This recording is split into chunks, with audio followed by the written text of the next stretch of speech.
Hey, it's Conrad, the mortgage guy, and you're listening to 83 Weeks with Eric Bischoff. Eric, what's going on, man? How are you? You know what? I knew you were going to ask me that question because you have every time we've done a show for the last, whatever it's been, almost 7 years. And I always know you actually care. So I'm going to give you a response that is not your typical canned response. As we're waiting for you to jump online here and record this episode, and we know you've got a lot of technical stuff you've got to do, loading up ads and things like that. Dave Silva, Super Dave, and I, the producer of this work of art, we're having a conversation about, living here and why I like living here and all that kind of stuff. It was a really good conversation. And as that conversation trailed off, I'm sitting here thinking, how freaking lucky am I? I'm sitting at a 150-year-old bar that used to exist in an establishment about 100 miles from here. I'm looking out over beautiful mountains. I'm living in a home that I only dreamed about when I was a kid. And I'm sitting here doing a podcast that we've been successful with for the last 7 years and having a blast doing it. So that's how I am, Conrad. How are you? Man, I woke up at the beach today. It's a good day, and it is Valentine's Day. I hope you guys are going to have a special night tonight with your sweetie. And if you're alone, maybe you can find some solace in a pretty great AEW card tonight. AEW Grand Slam in Australia is going down tonight on Valentine's Day, Eric. I know that the wife and I, we think tonight is kind of amateur hour. Traffic's going to be crazy down here with Mardi Gras and Valentine's Day. There's just a lot going on. So we went and did our celebration last night. Do you and Mrs. B have like a Valentine's Day tradition or something that y'all try to do in or around Valentine's Day each year?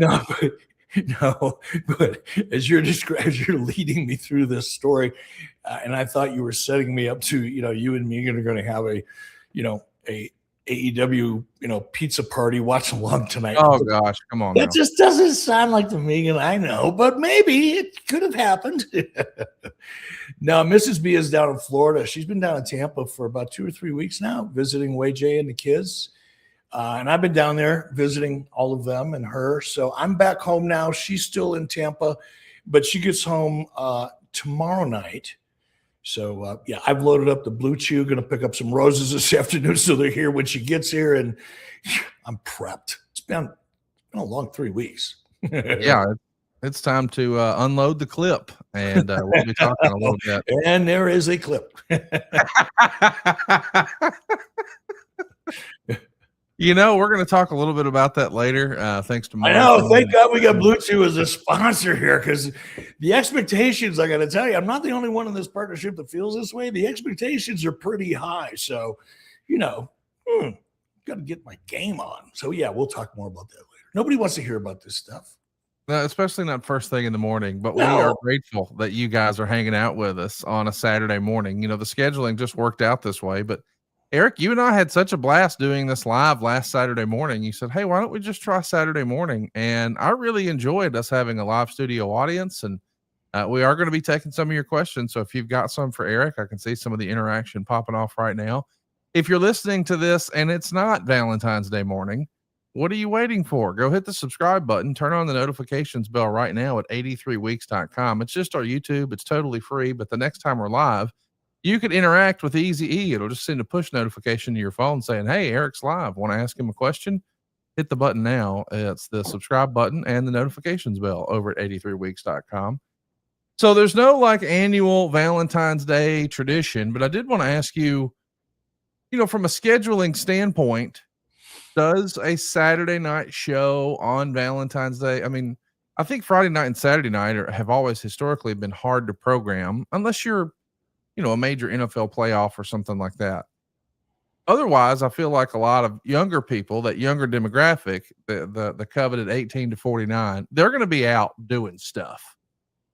But on Valentine's Day, it feels like it's even twice as hard. Sort of the same way you were laying out about, maybe this isn't exactly Megan's dream date tonight. Like, hey, let's cozy up next to the fire and see if Brody King can take down MJF. I can't see it. It's a tough sell for a lot of ladies and a lot of folks. So I did want to ask, like, Do you think that that was maybe part of the strategy with AEW here is let's load this up so it feels almost like a Clash of the Champions? Because a Saturday night on Valentine's Day, that feels hard to program, Eric. Nah. Look, if wrestling has proven anything, and this is so just beyond trite, but if you build it, they'll come. If you build it, they'll watch. They will find you. They will yes, are you going to lose a certain percentage of your audience? I mean, you think about that for a minute. You say, let's focus on your 18 to 49-year-olds because we all know that's where the money lies. So that's your target. I would say a good percentage, maybe half, maybe a little more than half of those 18 to 49-year-old men are in a relationship that would probably not exist if he were the type of guy to go, hey, honey, I'm going to go watch wrestling tonight with my buddies. You and the girls go have some fun. Oh, what do you mean it's Valentine's? You know what I mean? Like if you put wrestling in front of something like Valentine's Day, I would imagine there are a percentage of men out there that would just say, you know what? I'm not going to watch wrestling tonight. I'm going to go do something else with my wife for Valentine's Day. But what is that number? It's such a small number that you couldn't realistically program around it as an issue like you would, for example, on Christmas night or New Year's Eve or any other 4th of July on a Saturday night. Those types of things are so freaking obvious that you do program around them. But when the percentage of the audience that's potentially affected by something like Valentine's Day, while it's there, I just can't imagine it's meaningful.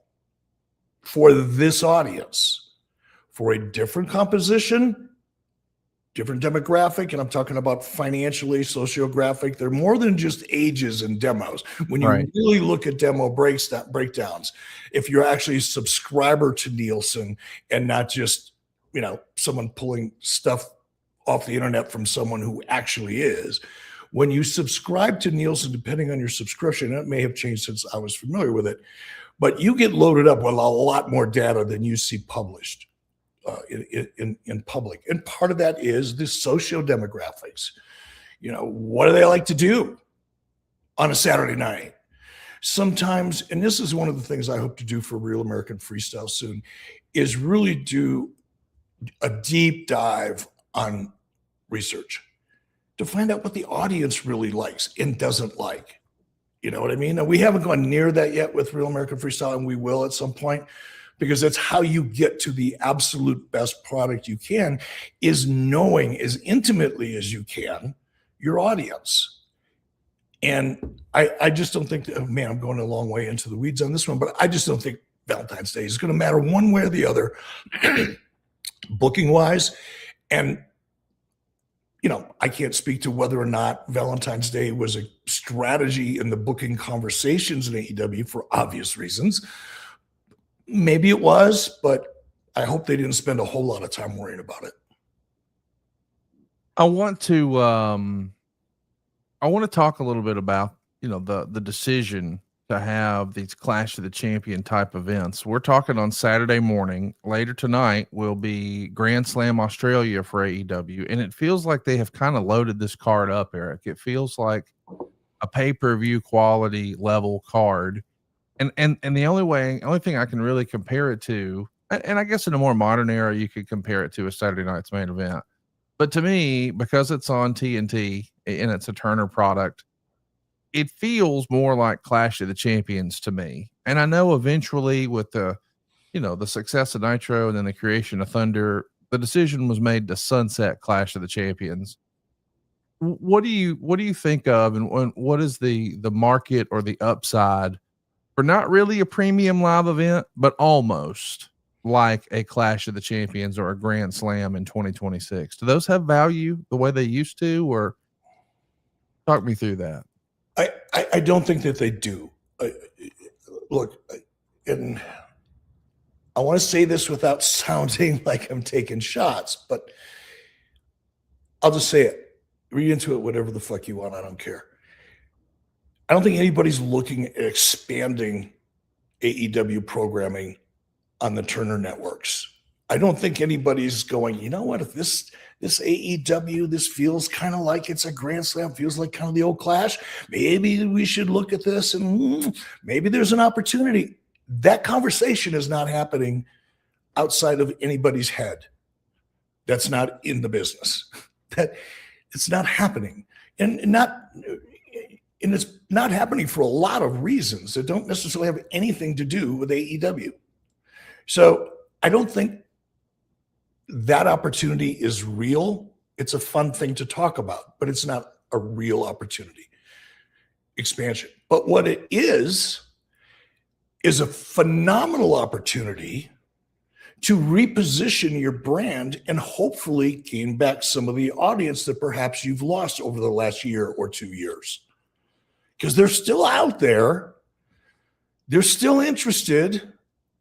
You just now got to reconvince them. And this is where it gets harder. It's actually harder to get somebody to come back after they've made the decision to walk away. That's a lot harder than getting them to show up and try you the very first time. Right? So there is a significant chunk of audience that has left AEW over the course of the last, we'll call it 18 months. This opportunity, combined with what sounds like, haven't watched, not going to comment other than what I read, what I hear from people whose opinions I trust, suggests to me that that the creative has tightened up, that there is more focus, and perhaps the right people are more closely related to the right opportunity at that moment in time, right? They're putting the right people in the right spot. I'm trying to say it differently, but that's what I mean.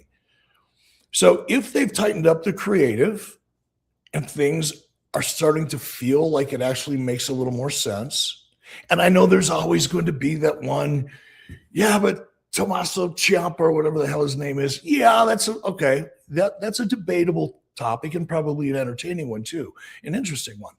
But that aside, I think the consensus has been shows are getting tighter, getting a little more focused. That's a good thing. Now you've got this event in Australia. What's it called again? Grand Slam. Grand Slam. Great name, by the way. Now you've got Grand Slam in Australia that if get people talking about it, we are on my freaking show, which is ironic, but you've got people interested because you put together a pretty significant card. You've been putting together a string of some pretty good shows. Now you get a little bit of support from your core audience, which is the internet wrestling community. Let's just be fucking honest about it. It is what it is. It's the chorus of core wrestling fans. You've got their attention. Now put on a great show in front of a massive crowd in Australia. It's going to feel so much bigger and better that if you're going to I don't even want to say rebrand because it's not a rebranding, but if you're trying to reposition yourself to your former audience and say, hey, you might not have liked what we're doing before, but check us out now, right? This is that opportunity. And I hopefully they'll treat it that way. I'm sure they will. It's not by design that people don't, maximize opportunities. It's by default or whatever, but that's what it really is. It's a great opportunity to put your absolute best foot forward to hopefully regain some of the audience that you've lost over the last year and a half, and also just build a little bit of positive discourse over your product. I'm excited to see the show. I think it's going to be a challenge, especially in 2026, not only because of the scheduling, because it's on Valentine's Day, which we've been talking about this morning, but also because it's on a tape delay. So it airs tonight, but as we're recording this morning on a Saturday morning, the show's already happened. It's already in the can. Oh, that is not Eric Bischoff peeing, by the way. You can hear that. Whoa, I'm sorry. No. I think it was hilarious. I mean, listen, wake up and handle your business with 83 weeks. I'm so sorry. That's embarrassing. That's hilarious. Hey, when you think about tape delay for WCW, I know that, you did tape some things in Japan here, there, and yon, but it does feel like during the Nitro era, was there like a commitment to no more tape delay if and when we can help it? Or was that not part of the strategy? Well, we never embraced tape delays. They were always forced upon us because of NBA scheduling or whatever. Usually NBA was our biggest conflict. But there's nothing anybody's going to do about it. So you just adjust to it and do what you have to do. But yeah, you always, especially once you got used to, and your audience was used to live, and you start taking advantage of all the cool things you can do when you're live, just it brings a different energy. It always has and always will. Live television is where it's at for television. But whenever it was tape delayed, I don't know, back in the 90s, did the leaks really matter that much? I mean, how big was that? It wasn't even an internet. Okay, it was the beginnings of the internet wrestling community, but let's be honest. How big was it really? How big was the dirt sheet audience, right? Nobody knows. You can all take guesses. But it was probably pretty insignificant compared to the broader number, the national audience, right? So I don't think that things being leaked necessarily because we were tape delayed had that much impact. Of course it does. I'm not saying it didn't, but I think it's minuscule or was minuscule. I just think there's a different energy. It just feels different. And maybe, I don't recall us ever thinking this, but it could have happened. Maybe even booking wise, it's kind of like booking for a holiday, as we talked about earlier. If it's a significant holiday, 4th of July, Christmas, New Year's Eve, things like that, you don't put your best foot forward on those nights because nobody's going to watch it. Right. You don't advance your stories on those nights because no one's going to watch it. Maybe we took a little that into consideration and kind of held back sometimes for tape delayed shows, depending on the situation. But for the most part, you just roll with the punches. And when we were hot, like again, 96, 97, 98, even in the early 99, it didn't matter. You'd have a tape delayed show one week and your numbers would take a little bit of a dip and then boom, you're right back to where you were the week before, maybe even grown some. So it just wasn't that significant of an issue. Well, we're going to be talking a little bit about the main event, but before we do, I want to remind you guys we're live. So if you've got a question for Eric, we're going to be getting to all of your questions. Keep those coming. But real fast, let's talk a little bit about our friends over at Cheers. I think we've all gotten to a place where you start to realize, drinking alcohol just hits me differently now. This feels like I was a little younger and easier to go, but I don't know. After the age of 30, it feels like even responsibly drinking alcohol, you're just going to feel, less than the next day. There are more negative side effects from alcohol than just dehydration, by the way. Otherwise, how could alcohol be so hard on your brain and your liver? It has a depressant effect on specific receptors in your brain, and it is toxic to your liver. And this, if you wear an Apple Watch or a Whoop or a Garmin or an Aura, you can literally see it. And I think you're going to realize why so many of my friends are now obsessed with Cheers Restore. You can actually go ahead and feel the difference. Cheers has appeared on Shark Tank. It's also sold over in 30,000 stores like Walgreens, CVS, 7-Eleven, Circle K. They've sold over 50 million doses. They've got 7,500 4- and 5-star reviews over at Amazon. Cheers is backed by doctors, PhDs, and over 1,000 verified clinicians who share it with all of their patients. And here's the reason they're doing this. Cheers Restore is a dual action after alcohol aid. Its ingredients support both your brain and your liver after consuming alcohol. And it was actually originally invented by a student over at Princeton. It was based on research into a novel compound called DHM. DHM actually demonstrated powerful alcohol-related properties in the brain and liver. So Cheers was able to design for how alcohol actually affects your body, not just the dehydration. I'm telling you, you're going to feel a difference, especially if you're going to be going out tonight for Valentine's Day or, hey, we got March Madness coming up and there's an NFL draft and there's lots of excuses to get together with your guys or maybe having a night out. But Cheers promise is simple, especially for guys who are still trying to be productive the next day. You're going to feel about 50% better the next day or your money back. How about that? That's worth repeating. You're going to feel 50% better than you normally would the next day or your money back. Basically, 2 drinks feels like 1 the next morning. All you do is take 3 capsules after your last drink or before bed. Now, to be clear, this isn't for college binge drinking. If you have 12 tequila shots, you're probably going to feel rough. But if you're a normal adult, responsibly consuming, 2, 3, 4 drinks, you're going to feel significantly better with Cheers. Same night out, but way better on the morning with Cheers. For a limited time, our listeners can get 20% off their entire order by using the code 83weeks at cheershealth.com. Just head on over to cheershealth.com. Use the code 83weeks for 20% off. After you purchase, they're going to ask you how you heard about them. Please support our show and tell them we sent you. I got my package from Cheers yesterday, actually, because a lot of our mail was held up as we were gone for so long. Anyway, got it in yesterday. Haven't had a chance to try it yet. I'm going to this evening, as a matter of fact, because I do intend on having a couple of glasses of wine. But what I'm really excited about, one of the cool things about being a part of a podcast like this is a lot of times some of the newest products come to market through podcasts like ours first, before they roll out to retail or with a big box strategy or get a significant media push. So they test their product in this market first, which means we get access to some really cool stuff before it's really been out there in the marketplace.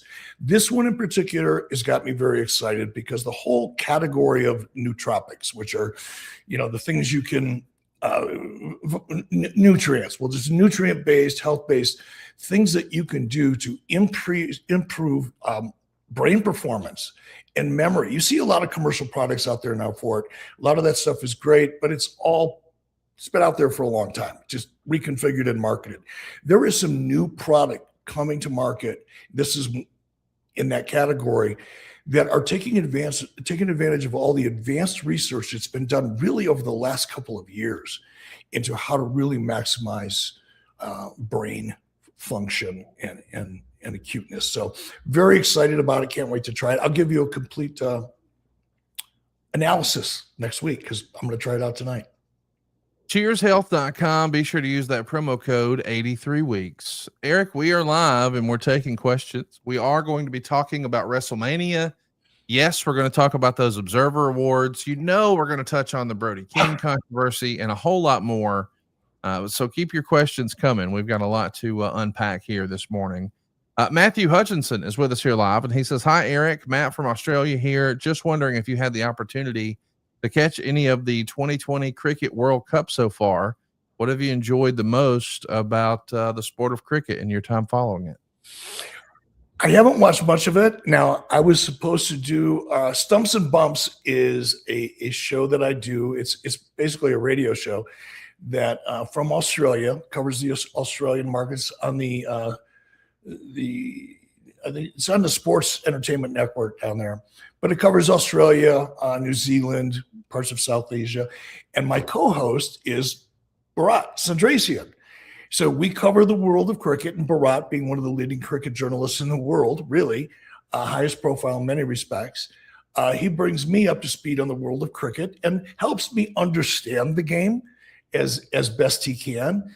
And I'm learning, but I am by no means a cricket expert, but I'm learning kind of in the dugout, so to speak. I'm learning about cricket from one of the most knowledgeable people in that sport and a guy that I have fun doing that show with. So I haven't followed much of it.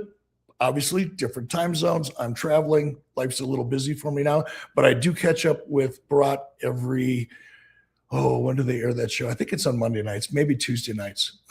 They're a day ahead of us. So probably Tuesday night is when that show airs. Another question here from Trigger Cheese. He wants to know, do you think you'll have Jason back on one day? That was a great show. I'm sure he's talking about your old pal, Jason Hervey. Yeah, there's a real good chance I'll be doing more than that with Jason. Now, Jason and I haven't, you know me, Conrad. Anybody that knows me well knows that I suck on the phone. I just don't stay in touch with anybody. I don't like talking on the phone unless I have to. Now, if there's money involved, I'm all over it, right?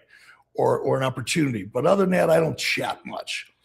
But it sounds to me like there's going to be a lot more production coming our way at Real American Freestyle. in another form of entertainment. And it's something that I need to be talking to Jason about. So I'm teasing it here a little bit, mostly because it's so early, but it's pretty exciting. And Jason and I may be being able to work together again, which would be fun. I'm picking up what you're putting down. Hey, we've got a question from Australia this morning, and AEW is in Australia tonight for Grand Slam. Your WCW trips to Australia, were those on your watch, or was that when you were on hiatus? No, that was after I'd been sent home and said, take your money and don't ever come back. So I had nothing to do with that.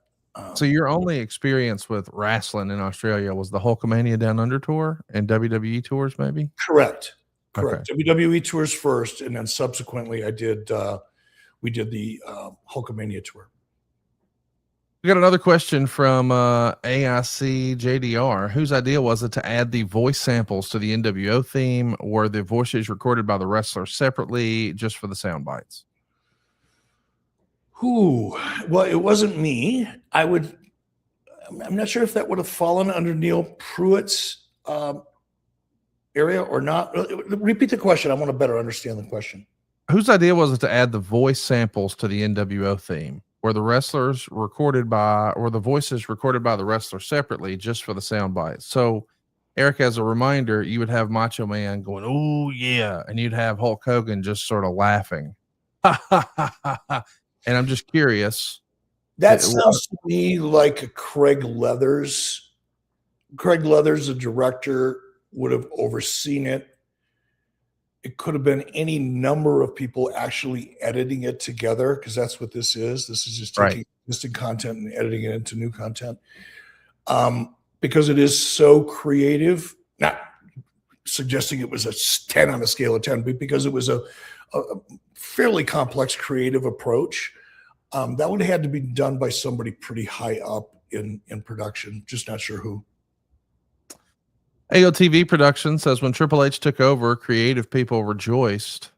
Now they're saying he doesn't know what he's doing, and they want Vince back. Do people just thrive on negativity?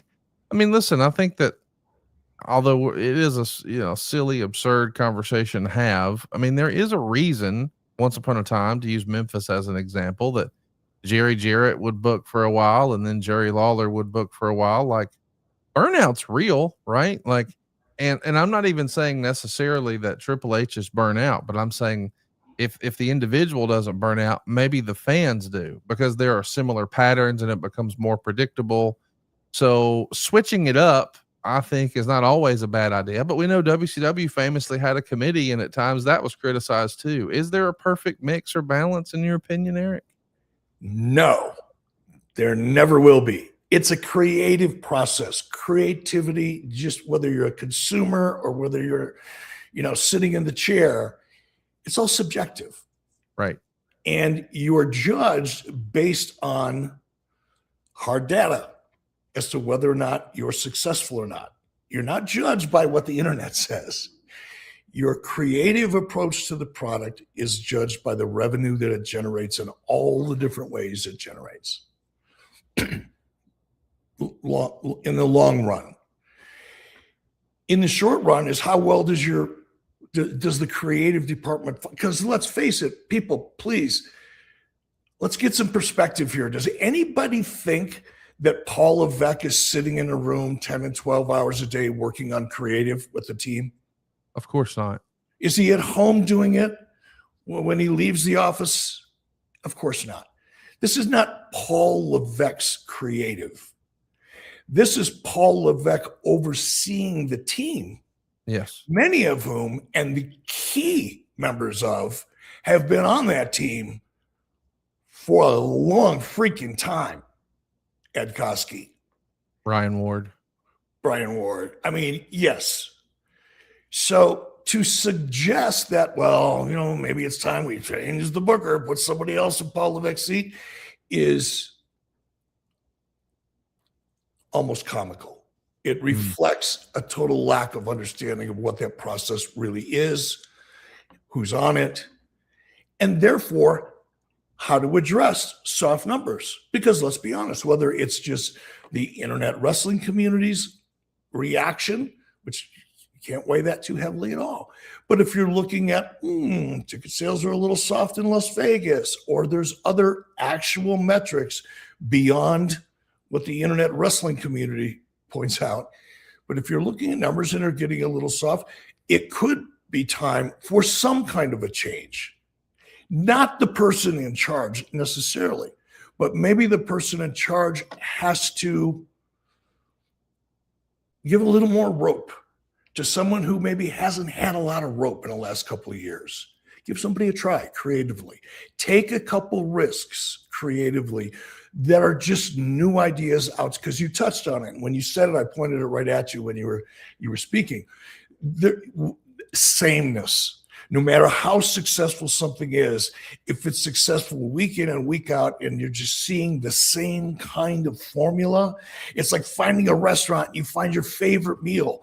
It's the best meal you've ever had. You tell all your friends about this meal. You can't wait to take your family to enjoy this meal and share food the way God created it to be shared, because it's that damn good. And you go back night after night after night after night, and eventually you get tired of it. It's still good. It's still worth the amount of money you're paying for it. But it's just, there's a sameness to it. And the same thing happens with entertainment. Once this, however, and this is, you become a victim in some respects of your own success in a way. Mm-hmm. Because you load up on expectations, you over-deliver on those expectations. Now the expectations are even higher, and you've got to jump even higher. You know what I mean? It gets to be a little much after a while, and I think WWE perhaps is in one of those stages where not shuffling the deck in terms of personnel, but shuffling the deck in terms of tone and style, and maybe looking for something a little more risky. Creatively risky. I don't know what that is. I don't have any ideas, but edgy, dangerous, risky, tension, drama. It's all kind of the same ball of emotional wax. And if you can tweak the danger and the risk a little bit so that the stakes feel more important, maybe that's an approach that they could take, because otherwise they're just making the same great meal every week, and people do get complacent and they lose interest because of it. It's so interesting that, we break down how different companies can grow, in your opinion. And you obviously went through that, taking over WCW when it was always in the red. It had never turned a profit. But now we're having conversations about other companies, almost becoming a victim of their own success, where, hey, this is working, let's keep doing it. And boy, I think, with the benefit of hindsight, who better to talk about that than the guy who created the NWO? And I think at times, you're miscategorized unfairly online, where people say, when you're critical of something and you say, I don't know if I would do this, then it becomes, yeah, but you did this. And it's like, do you not understand that's the reason he's qualified to talk about it? I stepped in every pile of shit that was capable of being stepped in, dude. Yeah. And I know how to avoid piles of shit now. I just think it's so logical. It's almost like that movie Leap of Faith with Steve Martin at the end. He's this, well, you should see the movie, but I don't want to spoil it in case you haven't, but you learn that, hey, every now and again, the people who can teach you what to do and what not to do are people who've done them both, Or in my case, in addition to that, and I appreciate you saying that, Conrad, but I've also had a ringside seat and watched some other people at very high levels step in their own piles of shit. So I not only avoid the ones I stepped in, I know where the other ones are too. And sometimes they're the same pile, but you know what I'm saying? Having a ringside seat and being able to not only do it myself and learn along the way, but also having that level of seat where I can watch and analyze and work with, or against, in some cases, people who are also operating at a very high level, and see the mistakes that they've made. And it's not always about copying someone's success. It's being aware of their failures as well, or at least their shortcomings, because you want to build on success and avoid piles of shit. So being a good observer plays a lot into it too. I totally agree. Speaking of the Observer, we are going to talk about God. the Observer Award. You asshole. I can't believe you did that to me. That is the cheapest of cheap shots, dude. Sorry. That transition sucked. It was so good. You just laid it up for me. You laid it up for me. Never again. You'll never hear that word out of my mouth again. Well, something everybody's going to be talking about, though, is not LA Knight, but Chubby's.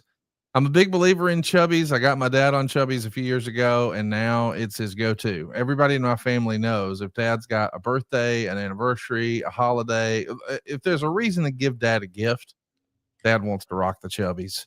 Once you wear these classic line swimsuit trunks on your vacation, you're going to receive a bunch of compliments. You're going to fall in love with them. And then before you know it, you're going to be like my dad, lounging around in their everyday pants, literally every day. The comfortable elastic waistband is a go-to for LT, and you're going to find out why. You know, in a world of boring meetings and endless to-do lists, Chubby's makes every day feel like vacation. Chubby's was founded back in 2011 by a group of friends who had a pretty simple mission: rid closets of uncomfortable clothes and put the fun back into functional fits. They set out to create shorts and trunks and polos that put personality back into the wardrobe with fits that look good and feel even better. And this year, Chubby's is celebrating 15 years by bringing back the shorts that started it all, the originals. The same iconic fit that thighs everywhere love. It's the same lightweight and stretchy and comfort first design. And if you've not rocked them, what are you waiting for? You got to try them out. Chubby's shorts aren't just dangerously comfortable. They're built with premium fabrics that are quick drying and wrinkle resistant and also antimicrobial. They're designed to keep you going, from cannonballs to crushing cold ones, all in the same dang pair. When you're weekending or weekdaying or aggressively avoiding responsibilities, Chubby's is going to keep you comfy and casual and dangerously confident. There's over 2.6 million customers, so Chubby's clearly knows how to keep thighs happy and vibes high. You're going to absolutely love this, especially with spring break coming up, and when it starts warming up, you're going to be making these a regular staple. My two cousins wear these on the golf course like every day during the spring, summer, and fall. Chubby's has a wide range of shorts, from the casual to the athletic to the swim. I think you should try them all. My dad absolutely loves the everyday pants too. I mean, he's wearing them right now on his couch in Huntsville, I can tell you for a fact. For a limited time, Chubby's is hooking our listeners up too. Dude, check this out. You get 20% off with the promo code ERIC at chubbyshorts.com. That's 20% off your order with the code ERIC. Give your thighs the VIP treatment they deserve with Chubby's. Support our show and tell them we sent you. Eric, I love that they're using your first name as a promo code now. Not 83 weeks. Just, hey, when you think of Chubby's, think of Eric. Okay. All right. I'm sure some of our listeners have that, man. If that's the first thing that comes to someone's mind when they hear my name, have at it. Hey, we are going to talk about the Observer Awards, but before we do, I think we should talk about the big Observer snafu of the week. I feel like I'm piling on because, as you know, I consider Dave Meltzer a friend and I like Dave, but Dave got some egg on his face this week, and I know that you were talking about it online, and if we don't talk about it here, it'll be disingenuous. So I'm going to do my part and bring it up. As we know, tonight, Brody King is going to get a title shot against MJF. Now, it's been pre-taped. It's already happened in Australia, but a lot of folks who watch this and are watching right now are going to watch tonight, so we won't give any spoilers. But we will say Brody King has been, he was a part of a group once upon a time, and then he sort of broke out and had a lot of tag success with Bandito, and now it seemed like he's getting the push of his lifetime. And he wrestled MJF a couple of weeks ago on Dynamite and just squashed him. So he just squashed the world champ in order to set up this title shot tonight at Grand Slam. So it feels like a really big opportunity. Now, last Wednesday, they were doing AEW Dynamite from Las Vegas, and the crowd there was pretty loud and proud with a political chant, F Ice. And the referee, Bryce Remsburg, let it milk it a little bit, and the chant went viral online, and certainly people were talking about it even in the mainstream media. Of course, last week was the Super Bowl, so we had MJF on press row doing a lot of fabulous work to promote AEW, and I mean, he really does a great job on those. As much as I don't like that nothing happening son of a bitch MJF, he does a good job on media row. And through the course of that conversation, they're getting a ton of press about it. And you and I talked about it last Saturday, and I said, I don't know if that's a good thing or not. I think a lot of people are watching wrestling as an escape from the real world stuff. I don't want to watch the freaking news or political commentary. I want to watch wrestling and just silliness. And hey, maybe one of the ladies is going to get their head shaved tonight in Australia. That's what I'm here for, not a political statement. But that's what Brody King chose to do. Well, there was a report from Dave Meltzer on Wednesday night that Brody King did not appear on Dynamite to promote his big world title shot on Grand Slam, their special tonight from Australia, because there was pushback about they didn't want those chants. And I guess on the way into the arena, the AEW has been selling an Abolish ICE t-shirt for Brody King. And I guess the security wouldn't even allow him to come in. A fan who was coming in wearing that shirt, they said, "Oh no, you can't come in wearing that shirt." So Meltzer freestyled that this wasn't a Tony Khan call, that this was a call from over Tony's head was the insinuation. The insinuation that this was Warner Brothers Discovery. When that report comes out, of course, the media, the internet wrestling media, they really pressed Time Warner, and Time Warner flatly denied this and said any reports otherwise are categorically false. And Brody King would appear on TNT this weekend. So it feels like we've got like everybody saying, not it. You know, I think Dave Meltzer was trying to maybe fade the heat for Tony Khan or others and say, hey, it was a Warner Brothers call. They don't want this. They don't want to upset Daddy Trump or whatever. And we're not trying to have a political conversation, but that's kind of the insinuation that Meltzer had. Warner Brothers says absolutely not what happened. And then Meltzer came out and said, hey, now they're saying that wasn't the case. Brian Alvarez actually said Brody wasn't on the show because he was on a plane to Australia. He couldn't be two places at once. I don't know what to make of this, but it just feels it's weird. Not that hard, Conrad. It's not that hard. I know he's your friend, and I know by nature, whether he was someone you're acquainted with or not, your nature is not to beat up on someone. It's just not the first thing that comes. Now, you're quite capable of it if not motivated, but it's not your go-to. Right. And I respect that. But Dave is a pathological fraud. He makes shit up in his own mind and believes it to be true. That's where the pathological part comes in. He doesn't even know he's full of shit anymore. He doesn't even know he's flat out lying anymore because yet that concept doesn't connect in his mind. He believes it. He wants it to be true. Therefore it is. And he's been able to make a living conning and lying and twisting and distorting and spinning what little crumbs he has been able to get throughout his career. And he's done it successfully and has developed, be careful what words I use, but he has an audience. He's been able to make a good living doing it. Here's what else Dave has been able to do over the years. And times have changed, and Dave has not changed with them. He is now an irrelevant, socially disconnected, out of tune, whatever you want to call it, person out there commenting about anything.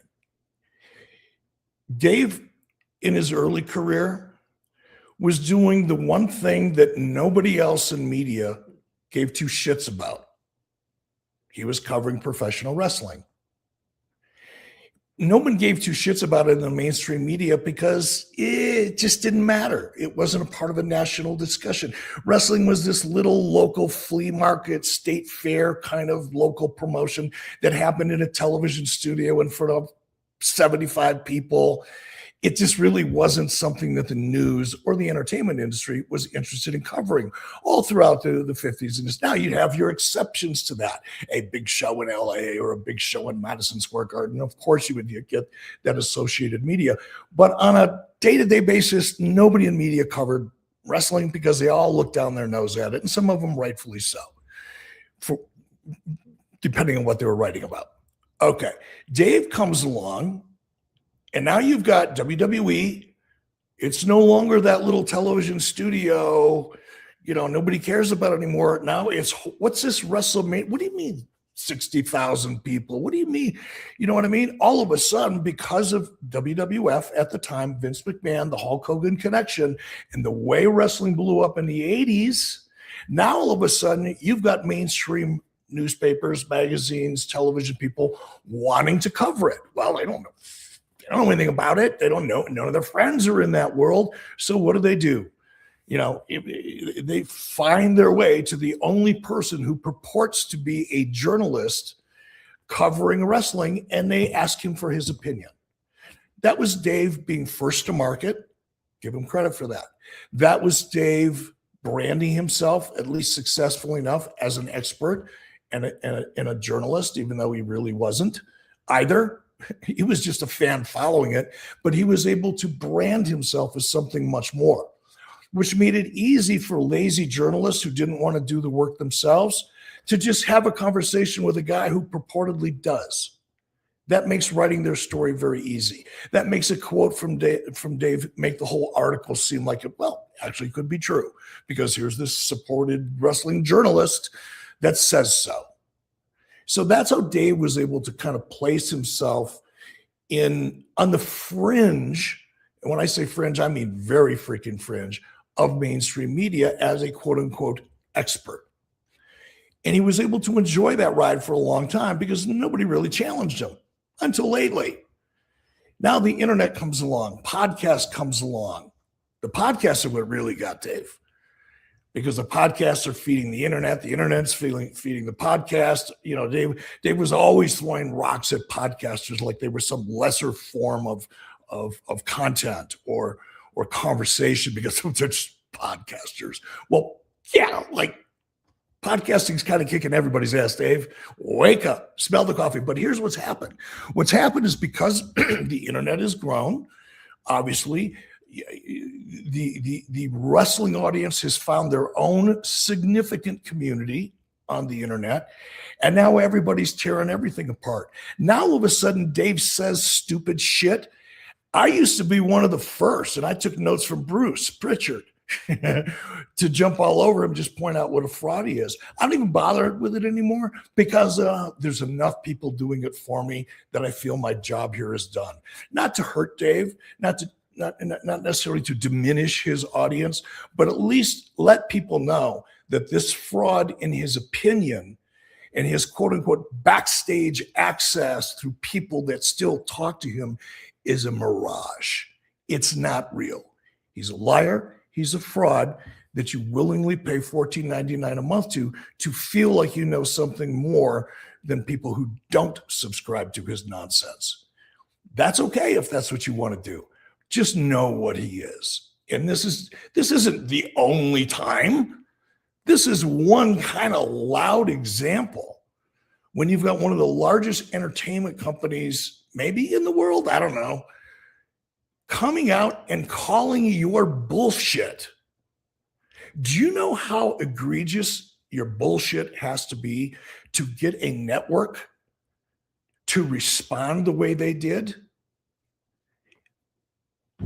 It's fun to watch, though. I will say I'm thoroughly entertaining. I don't have to comment anymore. Every once in a while, something so good, I put a smile emoji on there just because I can't help it. It is what it is.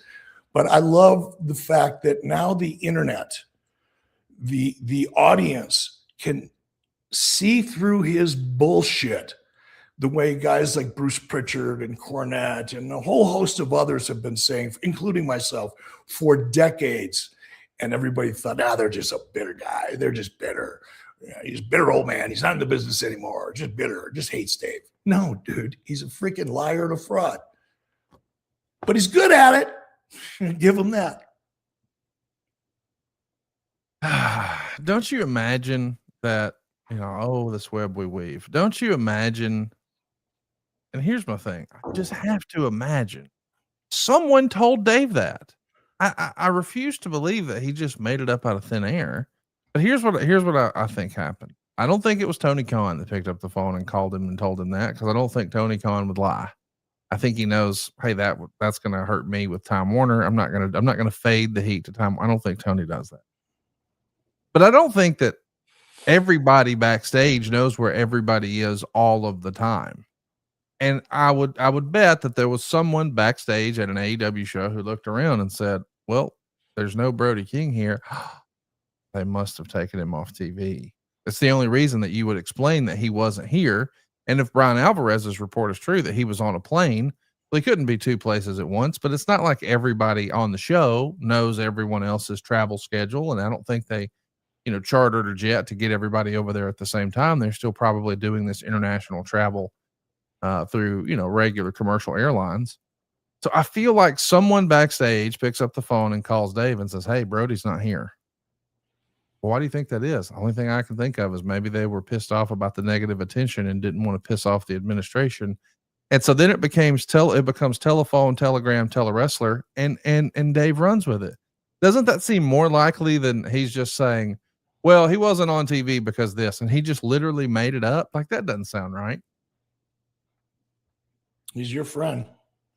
Oh, you think he just made it up? You don't think that somebody called? I don't know whether he made it up or whether you can fade the heat to somebody who told him. Either way, it's a fucking rumor, and he's reporting a rumor as a fact. That's bullshit. True. That's a lie. Agreed. That is what it fucking is, no matter what you decide to call it or how you attempt to justify or make excuses for it. It's fraud. It's the same thing that Bruce Pritchard and myself and everybody else have been accusing Dave of for decades, is presenting rumor as fact. Now, Eric, if you did something like that on this show, wouldn't Dave call you a grifter? I mean, because you'd be fleecing. Wait, but this show's free, but people are paying for his info, and you're saying it's a lie. Maybe be careful how we throw that grifter word around. What do you think? Well, here's, and this is the part, it's probably one of the reasons why I feel strongly as I do about it. Number one, because I know the kind of damage it does. And now so does Tony Khan. Right. Guess what? I've stepped in that shit. I know exactly where that pile is and how to absolutely avoid it. And this wasn't it. It's just, he's bad for the business. He's been bad for WWE, WWF when it was WWF. He was bad for business for WCW because of the drama and bullshit that he created and how it made it to network executives at Turner Broadcasting. When I first showed up there, Jeff Carr was the only Turner executive that would even talk to anybody in WCW. No one else would even have a conversation with WCW management, but Jeff Carr would. And Jeff Carr lived in Dave Meltzer's dirt sheet. So not me, this was before I started running the company. But the people above me, when I came on as an announcer, Jim Hurd, he had to deal with that bullshit because of the distortion, spin, lies. And in that point in time, Dave was such a mark for himself that anybody backstage could pick up the phone and tell him something, he'd print it.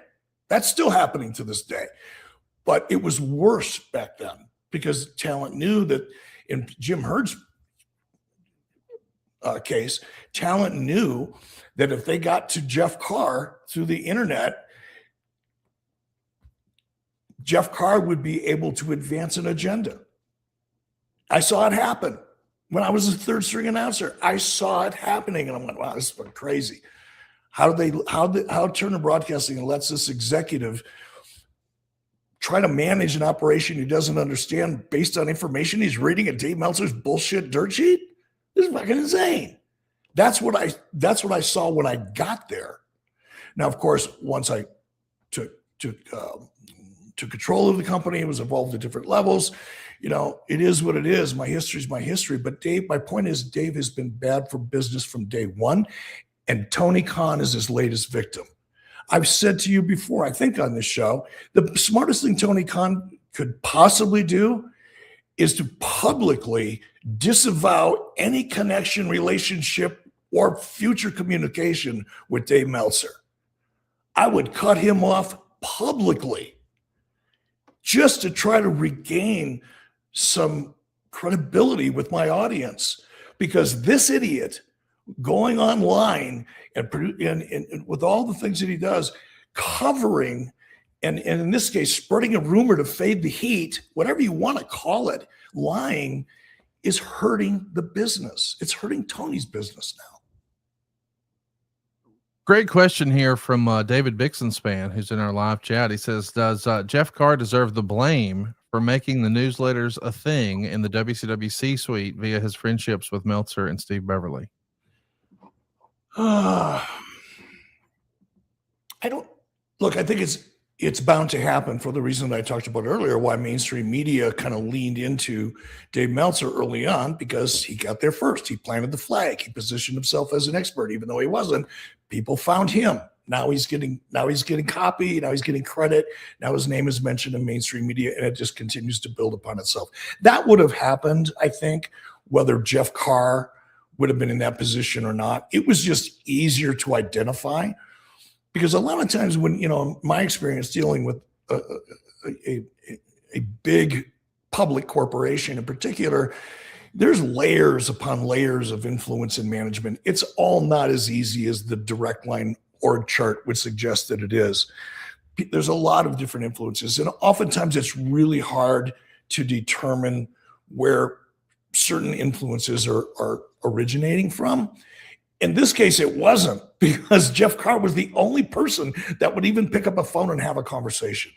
So now you're talking to the entire corporation because only one guy's willing to talk to you. And it was very easy to figure out, just based on his questions, where those questions were coming from.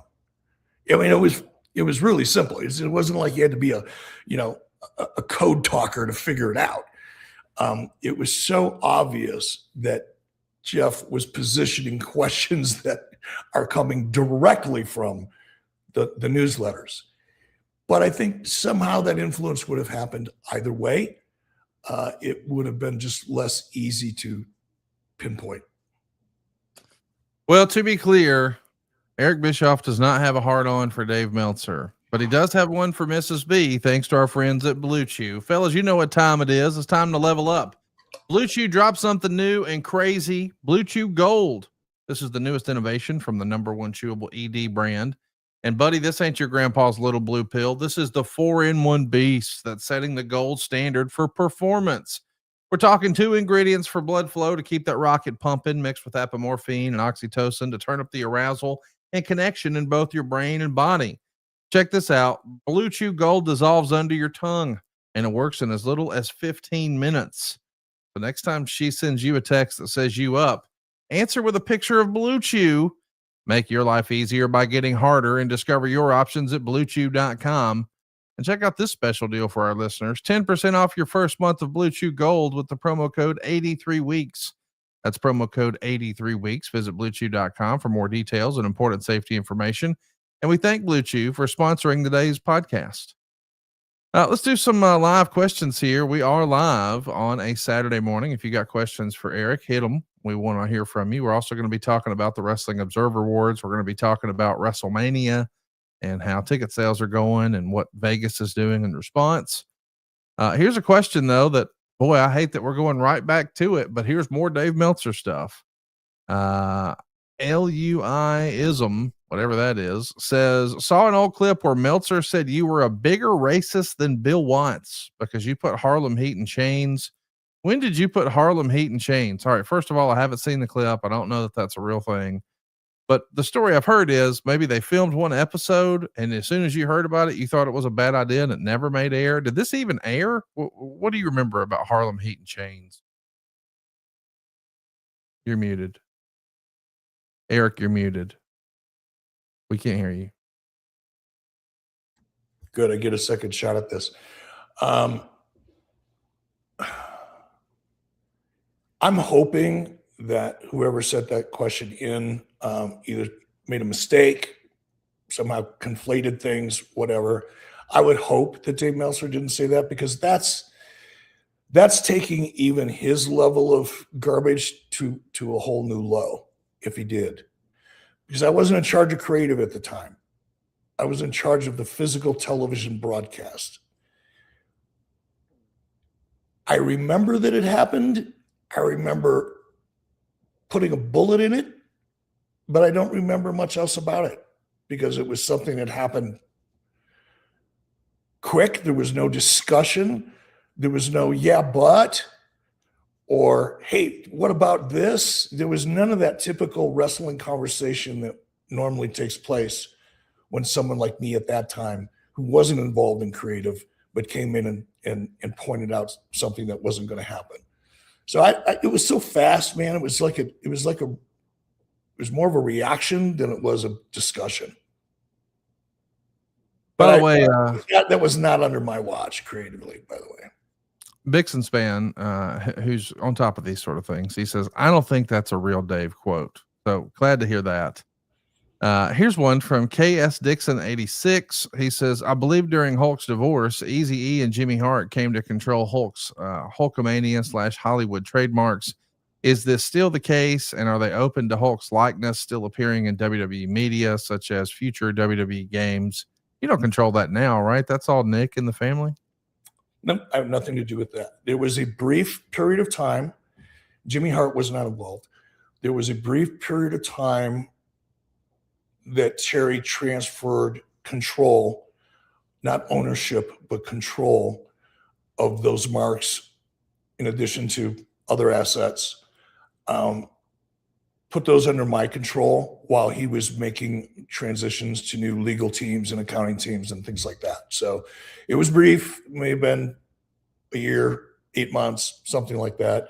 Jimmy was not involved. And all it really was a way to help Terry set up new business entities, because the divorce forced a separation of a lot of, they couldn't share the same accountants. They couldn't share the same attorneys for obvious reasons. So there was just like a rebuilding of his quote unquote brand business. And temporarily I was put in charge of it. We got something pointed out by David Bixenspan that I'll admit, I think I missed, and maybe some others missed, but there was an article posted to CNN this morning, and I've got our producer Silva pulling the headline for us, but I do want to talk about that in a minute. But first, we'll do a fun and easy one, or maybe it's not that easy. LU-ism says, where do you see cable 10 years from now, Eric? Do you think cable TV grows?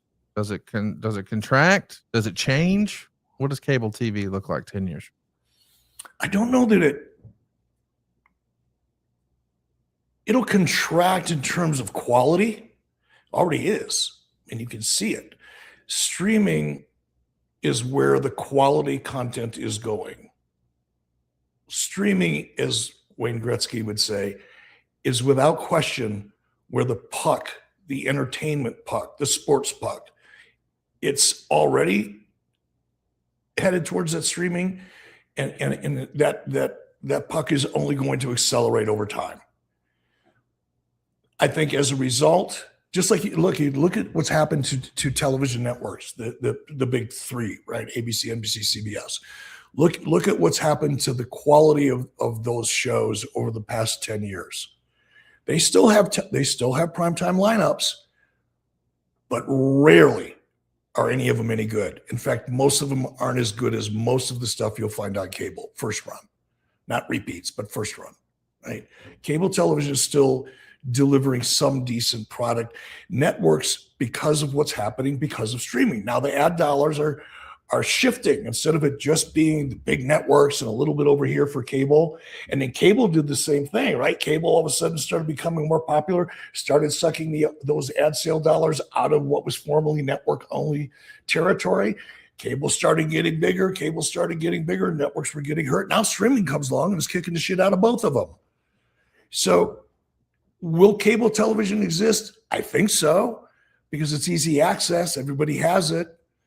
But what's going to be programmed into it, I think, is going to be much different. And look, you don't need a fortune teller to figure it out. You don't even need to be in the business to figure it out. You can just watch television and see for yourself what's happening to the quality of the content. It's becoming greatly diminished on network in particular, cable as well. And also look at what you're seeing on streaming. You're watching 4-hour mini movies. Even the movie business is being severely impacted by streaming. So I think it'll all exist. It'll just exist in a much different form. Eric, I cannot wait for what I've got to show you. I can't believe that I missed this. It was a new article that was posted this morning. Before I talk about it, because I realize this is going to go long, I want to really quickly and briefly tell you about Better Wild. This has been a game changer for my household. You know, we talk about our dogs a lot. And I don't know if you heard at the beginning of the show, Eric disclosed that Mrs. B has been in Florida for like 3 weeks, but Eric had to come home. Now, he's not going to tell you why he had to come home, so I will. He came home because he missed his dog, Nikki. And by the way, that means he left his family, his son, his daughter-in-law, his wife, and his grandson, because he's like, I miss my damn dog. Get me home to my dog. And if you feel that way about your dog, you want the best for your dog. I certainly did for mine. And I just thought my dog Ginger liked to scratch her ears and lick her paws. I just thought that's what all dogs do. But they're not normal dog behaviors. They're actually signs of allergies.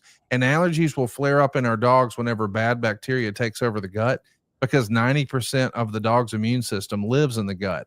Well, it turns out, just like us humans, dogs need probiotics or good bacteria to strengthen their gut health and calm an overactive immune system. I recommend Better Wild Allergy Relief Soft Chews. This is actually the first and only chew with the Ancestral Advantage Wolf probiotics. So that's actually derived from our dog's mighty ancestor, the wolf, and it allows the opportunity to create a good balance of bacteria in the gut. There's 4 premium ingredients you need to know about. The Ancestral Advantage, of course, L-Sacchii, colostrum, and salmon oil. Those 4 take care of everything, from healthy skin and fur to boosting immune function to fighting off inflammation to reducing itchiness and redness. Your dogs are going to have a better time. You will too. Better Wild is committed to helping our dogs with science-backed, veterinarian-approved solutions that you can feel great about. And right now, Better Wild is offering our listeners up to 40% off your order at betterwild.com/Bischoff. That's betterwild.com/Bischoff for up to 40% off your order. betterwild.com/Bischoff. So I'm pretty fired up about this, because before we went live this morning, there was an article posted on CNN, and I'll admit I missed it. I wasn't monitoring the internet this morning before we jumped on. So David Bixenspan, who's in our live chat, a shout out to Dave. He's helped us with research through the years, and he wanted your opinion on the CNN article. And I thought to myself, well, what is it? Well, here's the headline that I had Dave Silva pull for us. And this is on CNN.com. And they're talking about the whole Brody King controversy. And to my surprise, I'll admit, I have not read the thing, but as I scroll it, it jumped off the page. There's a whole section called Controversy Creates Cash. And of course, they quote you. They say the key to understanding the business strategy in wrestling, Lane said, is in the title of a book by the former wrestling executive and WWE Hall of Fame member Eric Bischoff, Controversy Creates Cash. But here's the thing that I thought I was sort of shocked is in here. If you look about halfway down the article, you'll see in big bold letters, a president in the Hall of Fame. Then there's a paragraph underneath that a lot of people, myself included, may have just scrolled right past. Bixenspan pointed it out. The embrace of contemporary issues is part of a larger politically shaded rivalry playing out in the industry between the 7-year-old AEW and the industry's ruling juggernaut for generations, WWE. And then Eric, it says in parentheses here, Warner Brothers Discovery, comma, CNN's parent corporation, comma, owns a minority stake in AEW, in parentheses. This is the first time this has ever been acknowledged. And we've been saying it here on the program that we felt like this was sort of common sense and everybody had to know. Like, you even made the analogy once upon a time that, hey, Spike should have accepted, or TNA should have accepted Spike's investment. Like, that's what you want long term. But I think this is the first time that we've seen it just revealed. I don't think anybody's ever really acknowledged it. But to have CNN, as a matter of full disclosure, Warner Brothers Discovery, CNN's parent corporation, owns a minority stake in AEW. That feels like a big deal to just slip into the middle of an article, don't you think? So much so that I'm sitting here analyzing why. Why would you? Why would CNN, owned by Turner, right? Still owned by Turner or not? Yeah. All right. So I know they were up for sale for a while. Why would you, on the heels of something that all you have to do is wake up and have a cup of coffee and look around you at the companies, the major brands that have gone woke and gone broke, publicly destroyed, stock market crash. Just look at what happened to Bud Light. Look at what happened to Cracker Barrel. Look what happened to all these mainstream America iconic freaking brands when they decided to play politics. Now, I'm not the smartest guy in the world. We all know that. No argument from anybody on that one. But you don't have to be that smart to know what a stupid thing that is to do unless there's a reason you're doing it. What would the reason be to do this article in the first place? Because now you're inviting the audience to join in. This is essentially Turner Broadcasting telling you to show up and stand up against Trump. That's what you just did. That was the intent. Either knowingly or unknowingly, that is what happened. I think it's intent. Why would you do that? Because you believe so much in this AEW product that you're willing to risk the negative publicity and your stock price to invite a televised version of us versus them on a wrestling show? Because you have a minority stake in it? It's too stupid to be true. Even though I know it's possible it could be true, it's just too stupid to fathom. But if it's not that, what is it? Why would you do that? Why would you use this story to expose your corporate ownership in that brand at this time? Keep in mind, that whole world is on fire right now. The Warner Brothers Discovery thing, it's kind of volatile. Who woke up and said, man, there's this giant bonfire over here in our company and we don't know who's going to own us. We don't know if we're going to get spun off. We don't know what. We don't know what's going to happen. It's on fire. I know. Here's a cup of gas. Let's throw it on and see what happens. That's what they did. Can't figure out why. That'll be really interesting to follow. What's your take? I mean, I feel like you disclose it because you want to make sure that there's no perceived bias. And so you just, I think a traditional journalist would say, hey, as a matter of full disclosure, I work for the same organization that has a minority stake in this. I get that. We don't see enough of that when there's been co-opted members of the pro wrestling media. But I mean, they go into so much here that I have to admit, I'm like, what is the upside here? Tony Khan founded AEW in 2019. Simple Southern logic, right, Conrad? What's the upside? I don't get the upside in this, but I mean, they're even talking about who the Khans have and have not made political donations to. And I'm like, why are we I'm with you. Why are we doing that? But I think this is the first time we've ever seen any sort of public acknowledgement that Time Warner owns, there you go, right there. Warner Brothers Discovery, CNN's parent corporation, owns a minority stake in AEW. So now we don't have to guess if Dave Meltzer's guessing correctly. We don't have to say, hey, is anybody being cute on a media call and being very strategic with their answers? No, there it is. They're saying they own a minority stake. That feels like kind of a big revelation, just casually slipped into an article this morning. Yeah, I mean, I think I may have been one of the first ones to throw that out years ago. 4 years ago? 3 or 4 years ago? I don't know. We could do the research and figure it out. And back then it was like, he's so full of shit. He's so bitter. He just is mad Tony never hired him. No, dude. I can see the dots. I see a dot over here. I see a dot over here. I see a dot over here. I see a dot over here. You see 4 dots. I see a way to connect those dots that shows me a picture. And when you see enough dots, you see enough of the pattern over the years, you can kind of figure some shit out that most people don't normally catch. And it was obvious to me, particularly in the lead up to the renewal of the AEW contract, based on dots that I was seeing and hearing, some of them credible, some of them not, but just piecing it together, there's no way. There's no way Turner does not own a piece of that company. And when I threw it out there, everybody denied it and thought I was nuts.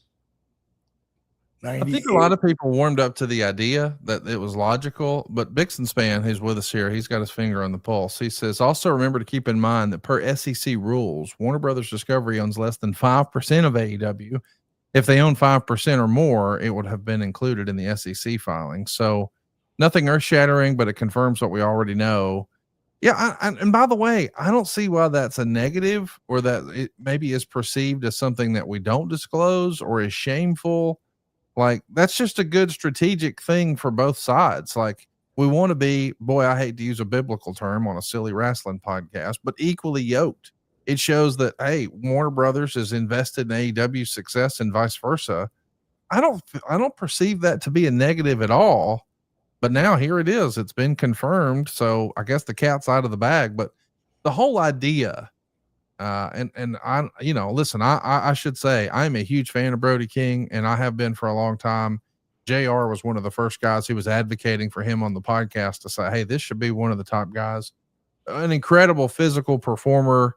Like, to see him in real life, there's authenticity. He's believable. He checks all the boxes in a pro wrestler.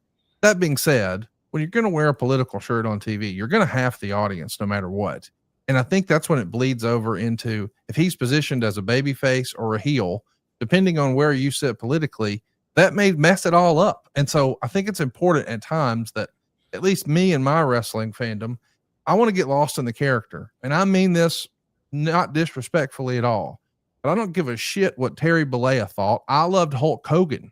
So it was easy for me to separate the two. I was a Hulkamaniac. I wasn't a Terry maniac, and I didn't care anything about Terry Bollea as a kid. I was all about Hulk Hogan, and I want to get lost in that. But when we start to blend them together, I think that's when we sort of turn people off, and we're like, I don't want to think about real stuff. I like this fantasy land, pretend wrestling, fighting league. So I'm saying all that to say, when the decision was made, hey, you can wear a political statement t-shirt on TV, I like the idea that they have freedom of speech, but they should have freedom of speech on their social media, not on my airwaves, where that is the lifeblood, and that income from these television networks and advertisers pays everybody. So I think your first priority would be, hey, let's protect the bag. Let's take care of the business, and the business will take care of us. If you have a political statement, by God, fire up your Instagram and let them know how you feel. But when we're coming through the curtain, I don't know if I want to do that on TV. But that's just me. I think we should separate it, because it should be an escape. Because I grew up loving the Ultimate Warrior. But if the Ultimate Warrior came out, let me tell you about immigration, dude. I don't want to hear what are we doing? I don't want to have any conversation about that. I want to get lost in the story. Am I wrong on this? Am I crazy? No, you're absolutely 100% right. And it's so obvious to people like you and me and others. Obviously, we're not the only two that see it. But yet you still have people in very high positions making tens of millions of dollars and controlling hundreds of millions of dollars more in business that are making really stupid decisions because they're not connected to the audience any longer. They're just not, they do not know their audience. You cannot be successful in the entertainment business if you do not know your audience. And if you think because you're good out there performing in the ring, or you're a successful professional wrestling character, that you're so good that you can go out there and piss off 50% of the audience that's watching you. And if you think you're so good, that doesn't matter. You've lost touch. And that's exactly what's happening on the corporate level. Again, here's the part that makes me just go, what in the actual are people thinking? Because it's not like a theory.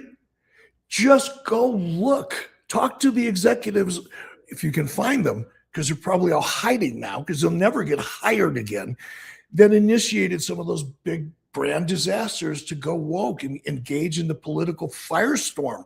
It's not just a discussion. We're not talking about a political debate here. We're talking about riots and streets and people dying. And somehow We're going to pick a team.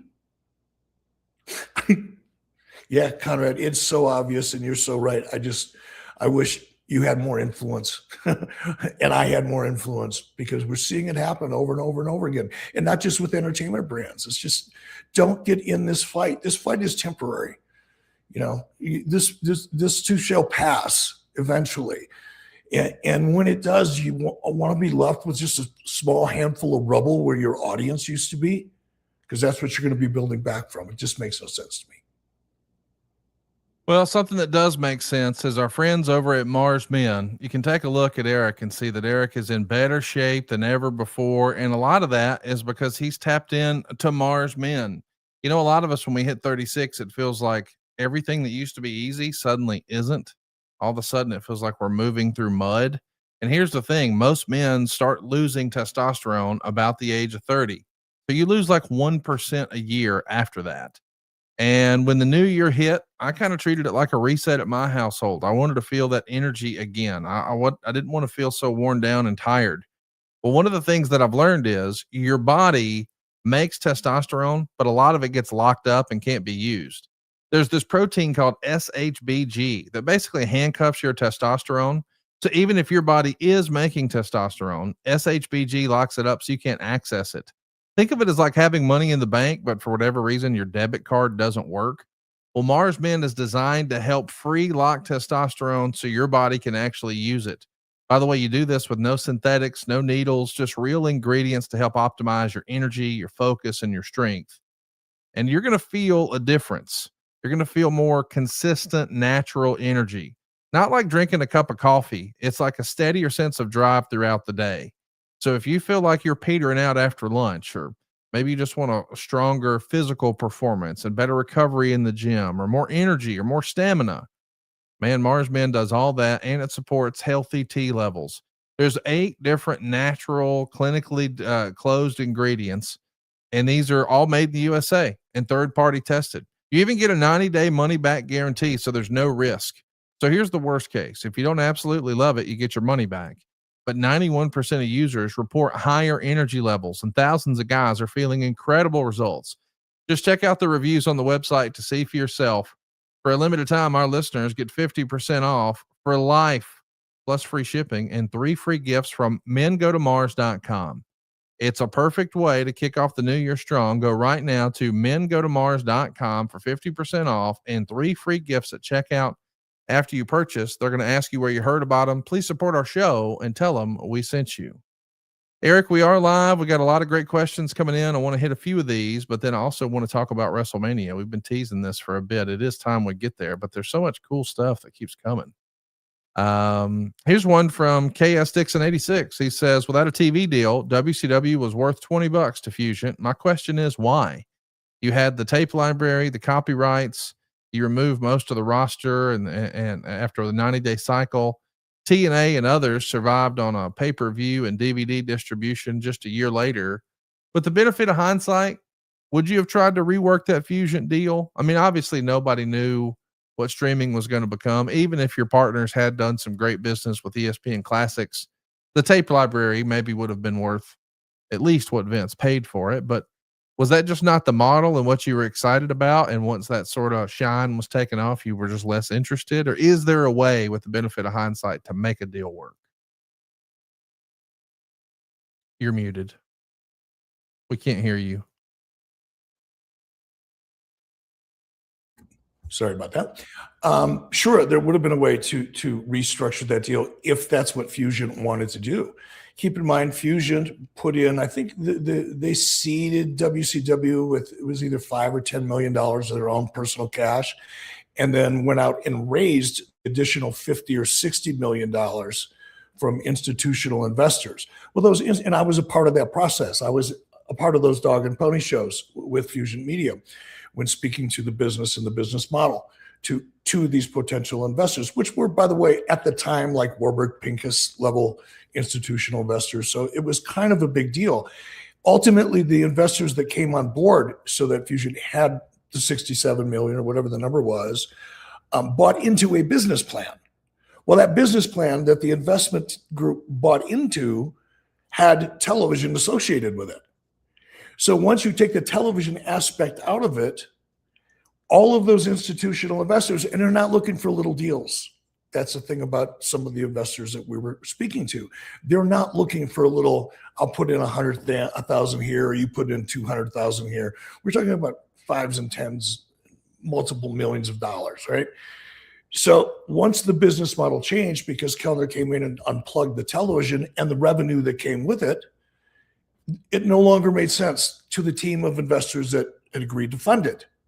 Now, the question really comes down to, could have Fusions gone out and found a way or funded it themselves? Sure, they could have. That's not what they were interested in. This is the team that aggregated a bunch of collegiate football from major universities and colleges, aggregated it because nobody thought it had any value, kind of like WCW didn't think that the WCW film library really had that much value. That's the way NCAA and colleges, universities viewed their old sports films. They're just maintenance. We got to keep it. We've got to maintain them. There's no revenue there.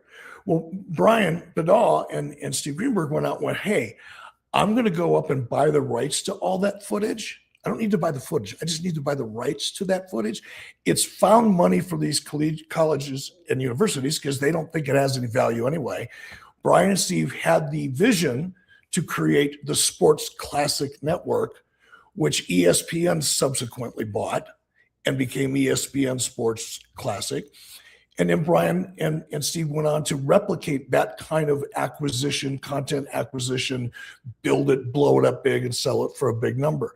That was the business that Steve and Brian Bedall were in. They were not in the, I want to be in the wrestling business. Here's a way we can get in. Let's just buy the tape library and build that up, because sometime in the future, this thing streaming may pop up. It'll be worth a lot of money. That's just not what the business was for them. We got another question here. This one comes to us from Jeremy. He says, Eric, which one of WCW memorabilia pieces do you wish you owned? Conrad, same question from the Nitro era. Hey, I've got the big gold belt, so I've got my favorite piece of WCW memorabilia. But I know you didn't keep much, but if there was one thing you wish you would have hung on to, Eric, is there one thing that stands out? Yeah, I didn't keep anything, by the way. And it's not like I go, oh man, I wish I would have, for any kind of an emotional connection, because I don't place value on those things, any value. Now, if there was one thing, if there was something that I could get from the original Nitro set, whatever that may be, I can picture the set right now. But if there was any piece of staging that could literally fit in a garage or a house or a man cave or something, that was part of the original Nitro stage, that'd probably be pretty cool. I could see myself sitting down and having a beer in front of that and explaining it to people. Kind of like I do my bar in here, right? It's a conversation starter when someone walks in your house and they see like a, bar that looks like it should be in a hotel in Sundance. And is, by the way, in Robert Redford's bar. He's got one just like it. But yeah, it'd be a good conversation starter. That'd be fun. Vixen's Band says, Eric, about 10 years ago, I interviewed you and you gave a very sober analysis of what specifically you felt the Torch guys did better than Meltzer, like citation formats. Could you elaborate here? That's a good question. What respect did you have for the way Wade Keller and the Torch did things as compared to the Observer or someone else? I'd have to see my exact quotes, but I want to be careful here because I don't remember making the quote, but it sounds like something I would have said.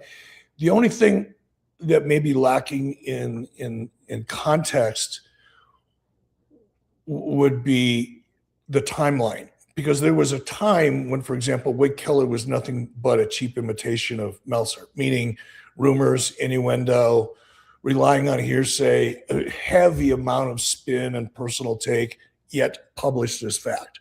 That was Wade Keller for a long time. Wade Keller changed his approach, and I'm not sure when, because it's not like I stayed in touch with Wade Keller's work consistently over any length of time. But depending on what I was doing from time to time, I would drop in. And I noticed several years ago now, at least several, maybe 5 or 6 or more, I started looking at the way Wade was presenting his content. at least online. I wasn't following anything else. And he was presenting more professionally. He was making it pretty clear in his editorial, what was opinion. And he was just presenting information in a way that I felt was far more truthful. And over time, I found myself going, if I read it on the Torch, I'm probably going to believe it. Because he wasn't making an ass out of himself every other day, like some people are today. Now, I will say with PW Insider, that goes back a little further in the sense that I started getting, even when I was running WCW, when there was a question, when somebody was writing a story about WCW, Mike Johnson in particular, whatever the time period was, I don't have the chronological dates memorized, but at some point early, Mike Johnson would reach out to me and say, hey, I'm writing a story and it's about WCW and this is something I've heard. Would you like an opportunity to comment? He's the only guy that did that. He's the only one that did that. And he did it. And sometimes I would say, well, sure, I appreciate you calling me. Here's what I can talk about. Or sometimes I would say, can't talk about that for whatever reason. Could be proprietary, corporate, information that or legal information or accounting information that I'm not even, at that time, wasn't allowed to really speak about unless I was prepped. And if I said, no, I can't talk about it, he would say, okay. Then he'd call back again. Month or 2, 3, 4, 5 months later, whatever. Say, hey, I got the story. I'm writing a story. Do you want to comment? And that only has to happen a couple of times before I start having some confidence in somebody, because they're at least making the effort to be honest. They're at least making the effort to get the other side of the story, even if I can't give it. And I appreciated and respected that. And once, you get my respect, you have to work pretty hard to fuck it up. So I respected Mike Johnson for a long time because of that. And Dave, despite having given him an opportunity to have access, continued to do the same things he had been doing before I gave him access, which is why I cut him off and just started calling him out, because he is what he is. It's what he's always been. Trigger Cheese wants to know, 50 Cent did a promo video with Macho Man to help push Randy's rap album back in 2003. Do you know how they connected? I really don't, but 50 Cent he's one of my favorite people right now. I mean, if you look at his story, where he came from, what he accomplished in music, but if you really look at what he's doing on film now and television, I mean, he's not just a good actor. He's a pretty good actor. He's producing and directing some pretty good stuff consistently. I just think he's a very interesting guy, and I think we're only beginning to see what 50 Cent's capable of creating, because he's a very creative guy. I love his stuff. Anyway, no, have no idea. Kind of, it was from out of nowhere, so it must have been a friend of a friend kind of thing. Don't know. Jake from Windy City says, "Hi Eric, favorite memories of working with John Cena." I don't have one. The only one that stands out, because a lot of the stuff that I did with John, it was, I'm just basically a vessel for narrative. I'm doing an interview. I'm doing something in the ring with a microphone, reacting to something he's doing. I'm the sizzle. I'm the green stuff on the steak, right? On the plate, the garnish. But the only thing that I did that was more than that, really, that stands out was I think I had a match, quote unquote, with John. And it was either in the match I had with him, or there was some spot where John was hanging over the bottom rope and he was feeding me his face, basically, to smack him, right? So he was giving me his jaw. And, John said before the match, just don't worry, lay it in there. Now, John's got a jaw like a, small car. I mean, he's got a big freaking jaw. It's not like I was worried about hurting John Cena's jaw, but it felt weird for me to smack somebody that I wasn't pissed off at. And I don't know how to, I never learned how to throw a working punch or working slap. I just know that if I don't really slap him, it's going to look like crap. And John's probably going to be pissed off at me, and Vince for sure will. So I know I got to lay it in there, but I like John. And I hadn't gotten to that point yet where I could flip that switch and just smack the fuck out of somebody that I liked. I wasn't there. Guys that do it for a living can do it in their sleep. I wasn't there. But I was torn. It was a dilemma. It was a rock and a hard place, literally. John's job being the rock. The hard place was Gorilla, knowing Vince is watching, and I'm in the middle going, I really don't want to do this. I don't want to look like shit. I don't want to hurt my friend. So I hit him. And I remember when I made contact with his jaw, I was like, well, that didn't hurt. Well, it didn't hurt because I couldn't feel my hand. His jaw is harder than it looks. And it was just a split instant. And I only thought about that because I thought, oh man, I hope I look good on camera. Because I know what it's like to be in the truck or in a gorilla position, watching on a monitor. When you're waiting for that one spot, you've kind of set it up. The cameraman, the director knows it's coming. Cameraman's in the right spot. Talent's doing what they're supposed to be doing. Now that I'm the only one left that can screw this up. That's what I was thinking. It was a fun moment. That's the only one that really stands out. The rest of it was kind of all the same in a way. Well, if you're looking to break the monotony, can I recommend Nowadays? I think you'll dig it. All right, fellas, welcome to the Nowadays No Hangover Club. And the first rule of No Hangover Club, you can't get a hangover. You're probably wondering, how the hell is that even possible? Well, it's simple. You don't have to trade a fun night for a painful morning. Nowadays is a zero-proof THC-infused beverage that delivers a clean, balanced buzz, no hangover, no bloat, no regrets. Just smooth taste, a social lift that actually feels good, and a smarter way to drink, whether you're pouring it over ice or cracking open a ready-to-sip can. So whatever the vibe, pre-game, party, or low-key night in, Nowadays is here to show up and allow you to wake up feeling your best. Because fun shouldn't come at a cost. Welcome to the upgrade. Welcome to Nowadays. I got to tell you, I have backed off of my alcohol consumption in a major way, and I give a lot of credit to that to Nowadays. Once upon a time, I had to consume quite a bit of alcohol to get to feeling like I needed to. I do not need that same assist with Nowadays. And more importantly, I feel so much better the next day. It's been a real game changer. You'll find it in my fridge, at my house, or my vacation spot. I'm a big believer in Nowadays, and my entire friend group, man, it's what we do. If we're doing some sort of a celebratory drink, it's with Nowadays. I want you to try it. Go right now to trynowadays.com/83weeks to get 30% off your order. That's trynowadays.com/83weeks, or use 83 weeks at checkout. They've got a store locator there, and that's all you need. Drink responsibly. Must be 21 or older. That's trynowadays.com/83weeks.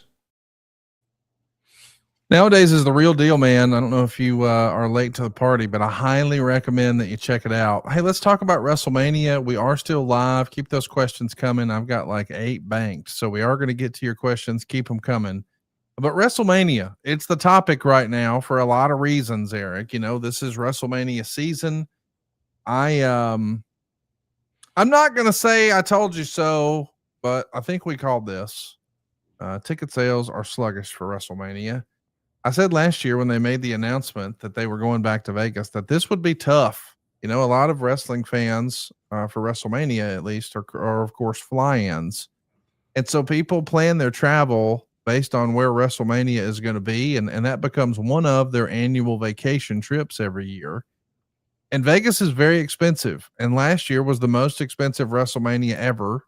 And now they're going back to the exact same place where the Vegas economics are crazy. And I know a lot of people say, oh, it'll sell out as we get closer. And I hope it does. But right now, there's a lot of reports that ticket sales are way down. I've heard as high as 18% down from where they were this time last year. I know some of that is TKO's aggressive pricing strategy, but I also felt like last year, respectfully, and I know you took issue with me using the word, I felt like the numbers were artificially inflated by John Cena. Now, I'm not suggesting they're reporting fake numbers, but I'm saying the interest in Cena's last run and Cena's last WrestleMania and Cena's last stop in your town was going to boost those numbers. So from the outside looking in, you think, man, WWE's on a tear. And financially, they were. But creatively, I don't know that they had something really strong to finish it. And I felt like, hey, by WrestleMania, the truth will have exposed itself. So here's what's happened. John Cena had the failed heel turn last year, but they still sold a ton of merch, still sold a ton of tickets, still set all kinds of records. He finishes up in December.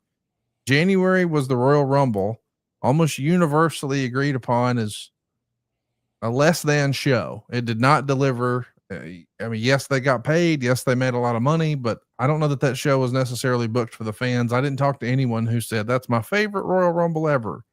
And it was in front of kind of a crowd. And now ticket sales are sluggish for WrestleMania. And there's reports that things keep changing creatively for WrestleMania. And I guess some talent and people behind the scenes are frustrated by that. But this has gone so far as that WWE has now let the local community know you cannot stream WrestleMania this year. We're going to do the old school blackout. So whereas last year at the Circa Hotel, they had the world's biggest pool and the world's biggest screen and the world's biggest sports book, and you can come in and party and watch WrestleMania. Not this year, unless you bring a tablet with you, because they want to force you to go to the stadium. Well, I'm sure a lot of Las Vegas business owners feel like, hey, didn't the city give you a bunch of money to bring WrestleMania here? And this was supposed to affect tourism, but if they can't watch WrestleMania here, they're not going to come to our venue and drink and eat and all the other things. This is a problem. Now, it's not a terrible problem. There's still plenty of time. They're still going to make a bunch of money. It's going to be another record event. I'm sure the revenues will be there. But the idea that fans aren't lining up to buy tickets, is this something to be concerned about? Or is it not anything that you would throw the flag on just yet, Eric? Well, you have to throw a flag. I mean, you have to pay attention to trends, especially financial ones, right? They're less subjective. They're just numbers. So you want to keep your eye on your numbers at all times. But, there's also, and you covered them, but just to point out what's been happening to tourism in Vegas for the last 18 months. Just Google it. And it's a big issue. There are just less people going to Las Vegas and planning on being there for a weekend, for an event. There's just less people in general. It has nothing to do with WWE or anything else that's going on. It's just less people are choosing to go to Las Vegas. Significantly so that it's really impacting businesses. WWE makes a commitment and they're coming into town, and yes, they're bringing people from all over the world, but ticket sales are down about 18%, which, by the way, I'm not willing to stake my career on this or my reputation, but I would imagine if you looked at the trends for tourism in Las Vegas over the last 18 months, they're probably down somewhere between 10 and 15%. So 18% is really shouldn't be surprising as a data point. If there are just less people coming to Vegas, then I don't know, somehow there's a math formula that could suggest that there'll be less people possibly coming to your show. Seems that way to me. I'm not a math guy though. So I think you have to look at that. Is it because of our creative? Should creative take all the juice for this? Or is the creative what the creative is? And let's also talk about what didn't happen, what couldn't have happened. What if Braun Breaker all of a sudden broke through? What was the original plan for him? Because I remember I'm hearing there was one.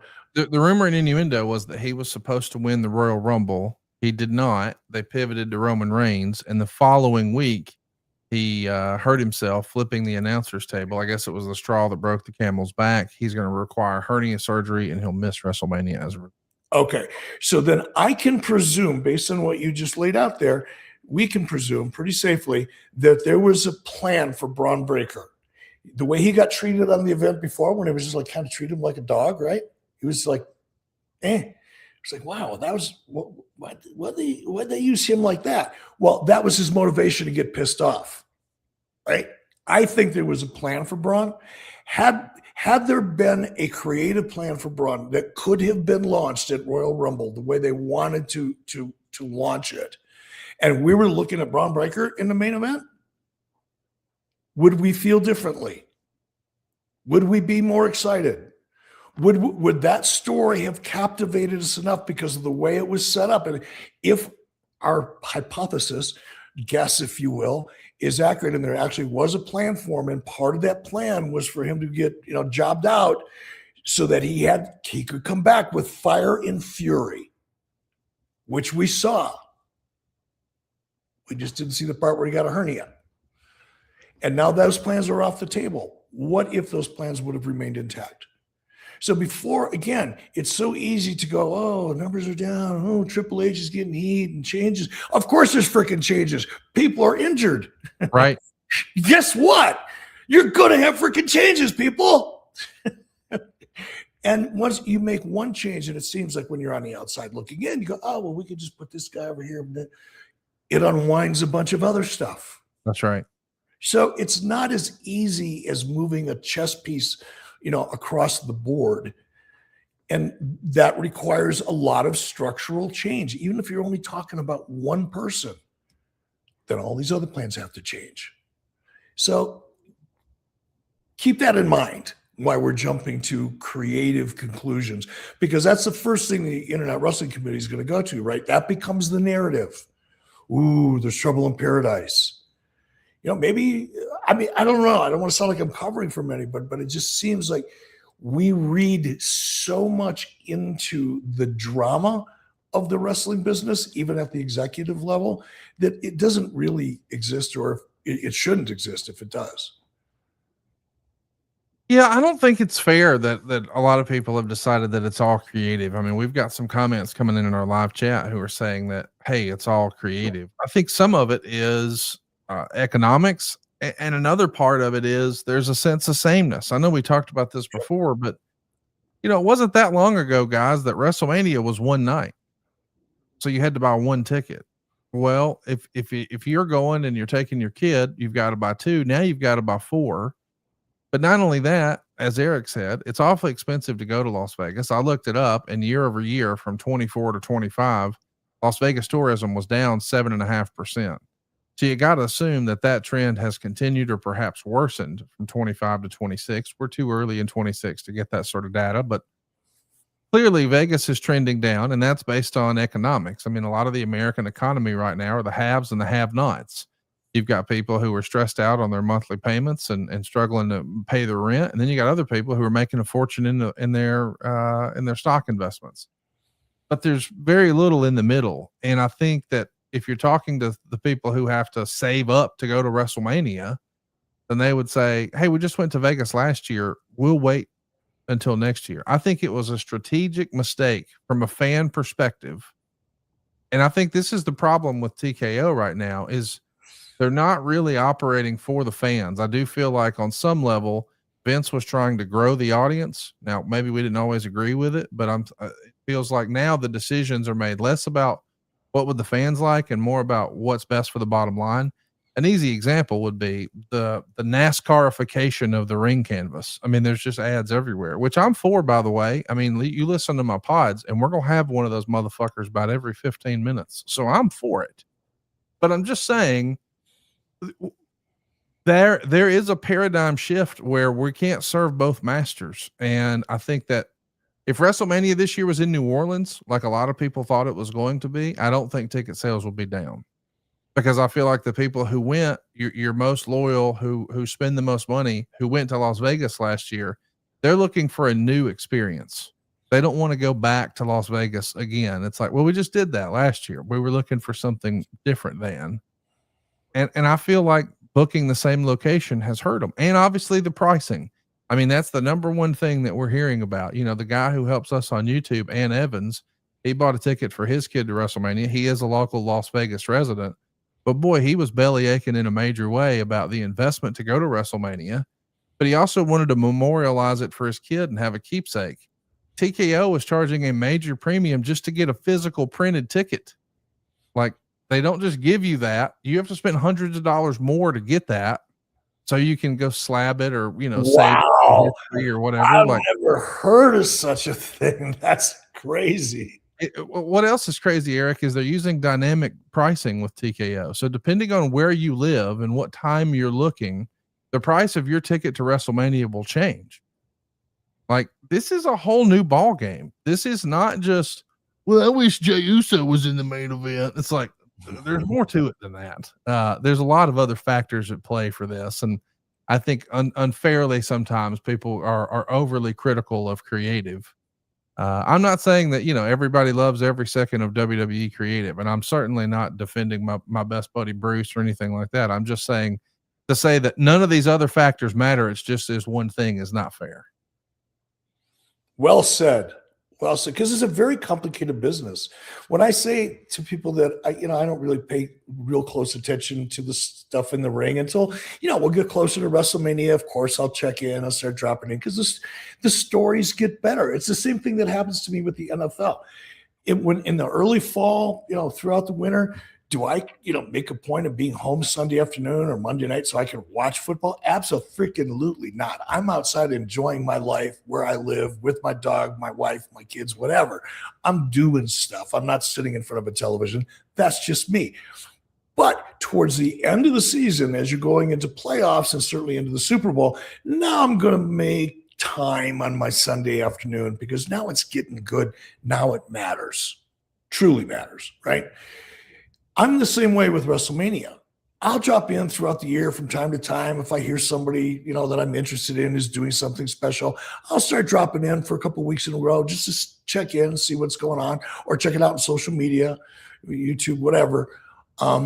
Same with AEW. If I hear of something that sounds, that could be kind of interesting, I'm going to check that out. I'll drop in, but I don't watch on a weekly basis. I just don't. I think creative tends to get a little bit better as we get closer to WrestleMania. I'll go back to what I said earlier. I really, really wish, if I'm right, and I think I am, because I think I even predicted a couple of weeks before that this was going to be Braun Breaker's opportunity. The Rumble would have, or not the Rumble, the last event would have been where he got jobbed out. I really thought they were setting him up. He's ready, which is what I said. He's been ready for at least a year, maybe two. The audience was ready for him. I think this was his spot. I think that the fact that he missed that spot is what's causing the creative changes and just the lack of sameness. That's what it is. You hit it on the head. You called it. There is a sameness here. It's not bad. It's just the same, or at least too much of it. So let's see what they figure out. I have faith that they will because they're smart and they've got experience and they've got some good people there.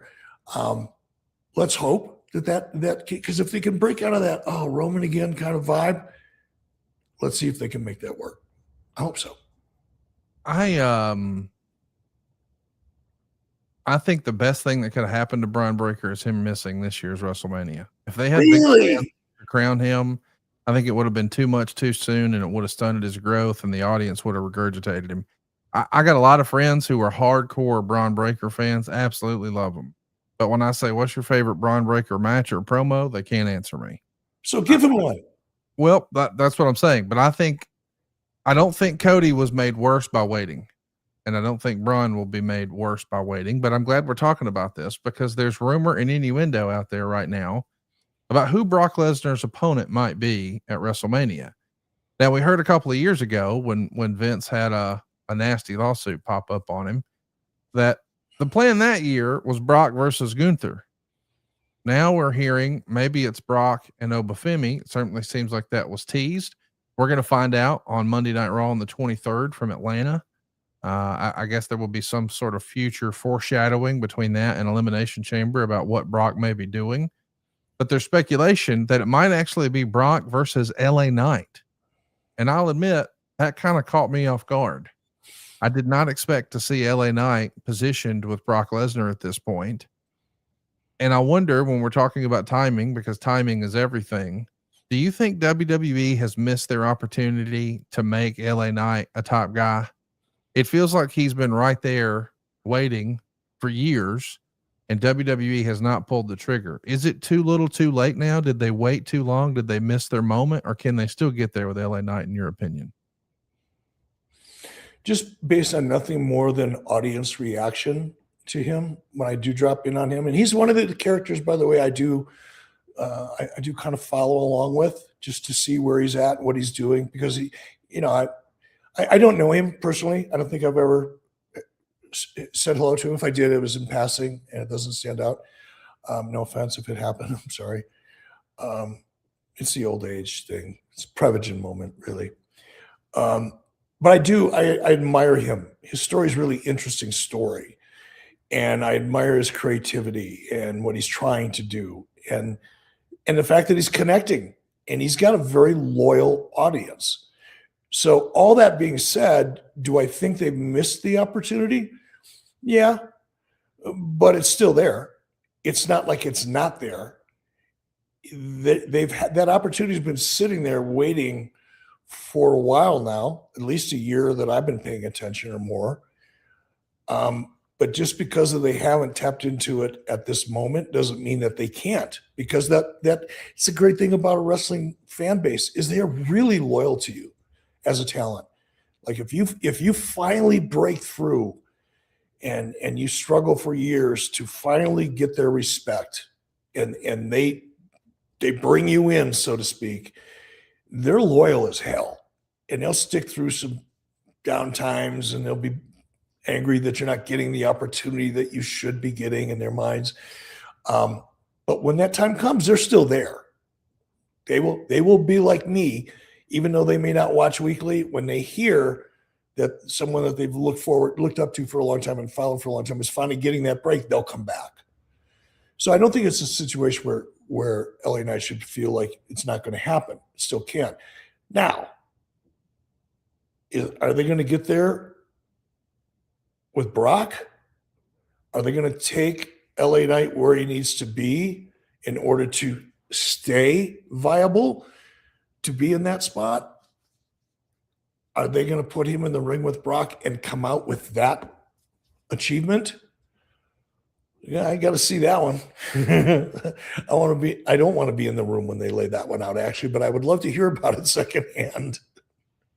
It just feels like a head scratcher to me. I'm an LA Knight fan, but it feels, I wonder if the timing is off. It feels like he was hotter before. I'm not saying they can't heat him up again. It just feels like when they got Jey Uso hot, they tried it. Maybe they decided, hey, it's ran its course and we're going to move on now, but they at least tried it. And I don't think they did for LA Knight. I'll be curious to see what they do with Braun Breaker when he comes back. There's lots of speculation, of course, that, if Roman wasn't the original plan to win the world title or win the Royal Rumble to get that world title shot, if it was Braun Breaker, who would he have been wrestling? How are they going to tie in a Seth Rollins component to that? Maybe that was the backup plan if he didn't, win the Royal Rumble. That's the direction it was headed with this masked man. But now we're hearing Bad Bunny, who we just saw do the Super Bowl last weekend. I guess he's coming in to WWE next. And what a feather in the cap that is. One of the most streamed performers and artists around, fresh off of the Super Bowl. Now he's going to be at your Super Bowl type event. And I guess the speculation is it'll be Bad Bunny and Logan Paul. Now that on the surface a few years ago would have felt really scary, maybe because you've got two kind of new guys. But at this point, do you think, and nobody's confirmed that, but do you think it's possible that Logan Paul could, for lack of a better word, carry Bad Bunny and them have a WrestleMania worthy match? It goes against every instinct I have, but I think he could. Yeah. Because he's a special person. He's a special athlete. He's still in double digits in terms of the number. He's probably in his mid-20s, maybe high 30s, mid-30s in terms of number of matches. And look how freaking good he is. That is impossible. He is impossibly good at this stage of his career. 31 matches, Eric. 31 freaking matches, and compare him to anybody you want. Technically, timing, selling, athleticism, psychology. Pick a category. Anyone you want. He excels in each one of them. So when you pose the question to me, do you think you could actually carry Bad Bunny through a match? Normally, I would say there's not a way in the world. I'm going to buy that just to watch the train wreck. But not in this case. In this case, I think he can do it. Not only can he do it, I would fully expect, and I will bet on Polymarket if it's available, that it'll be one of the best matches on the card.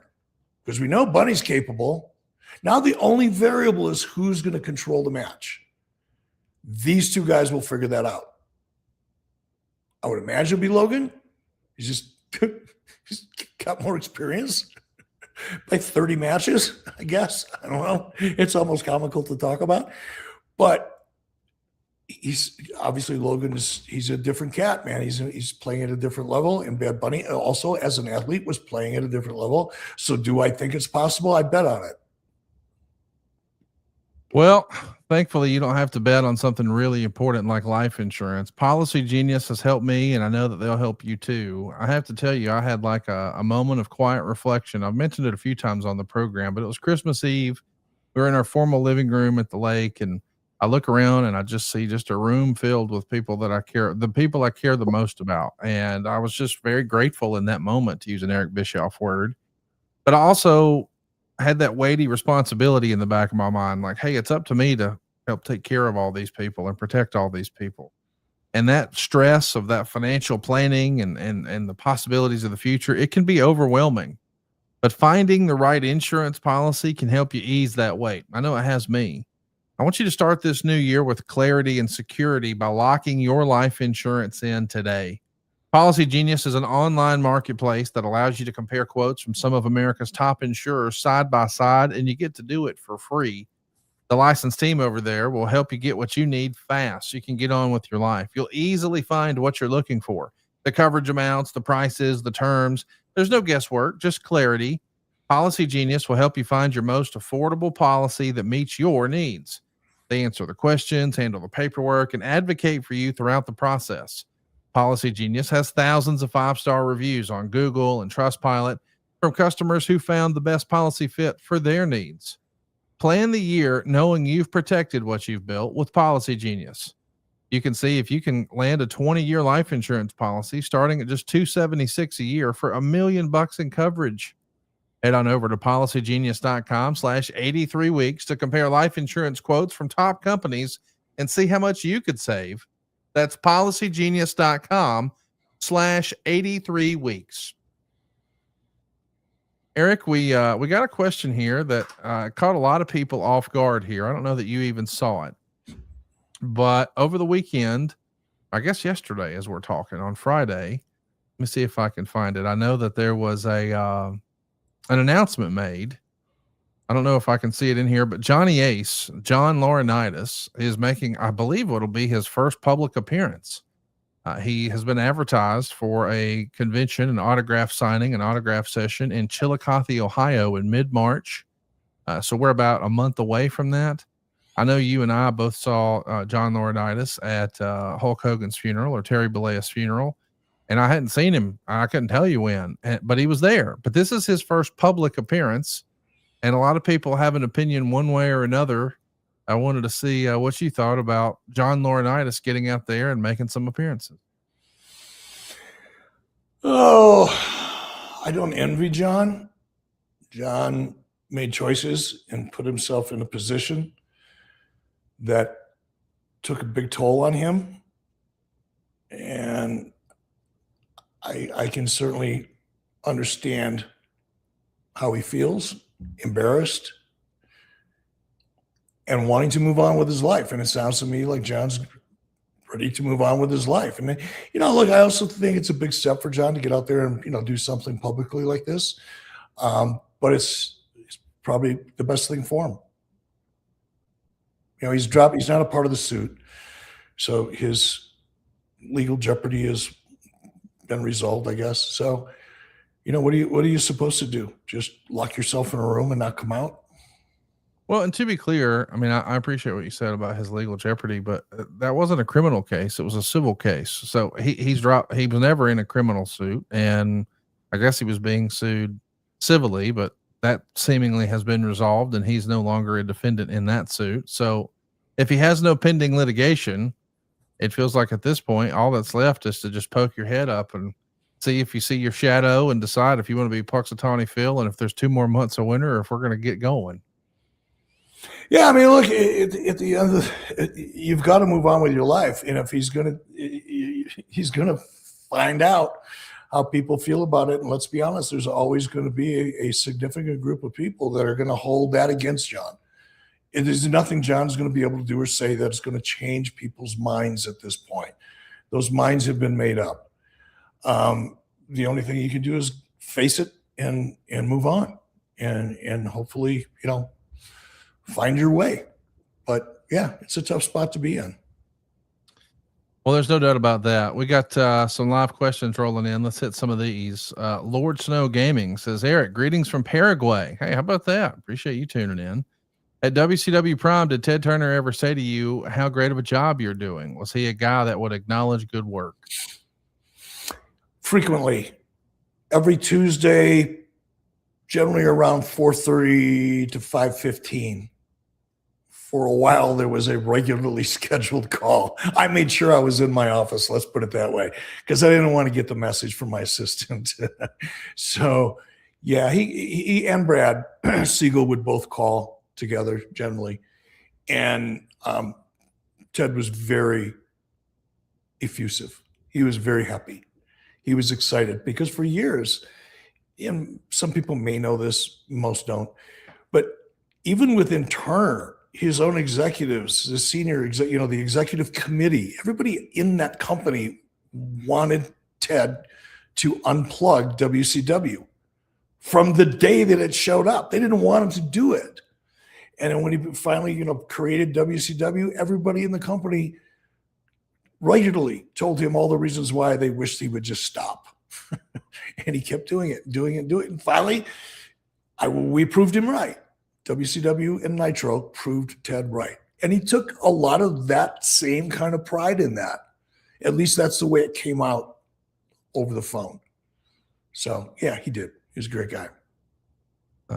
Louism eBay it says, I don't see what a big deal it was what CNN posted. WWE top officials are on TV with the president and the Republican Party. What's the difference? Well, first of all, I don't think anybody was saying that was necessarily the issue.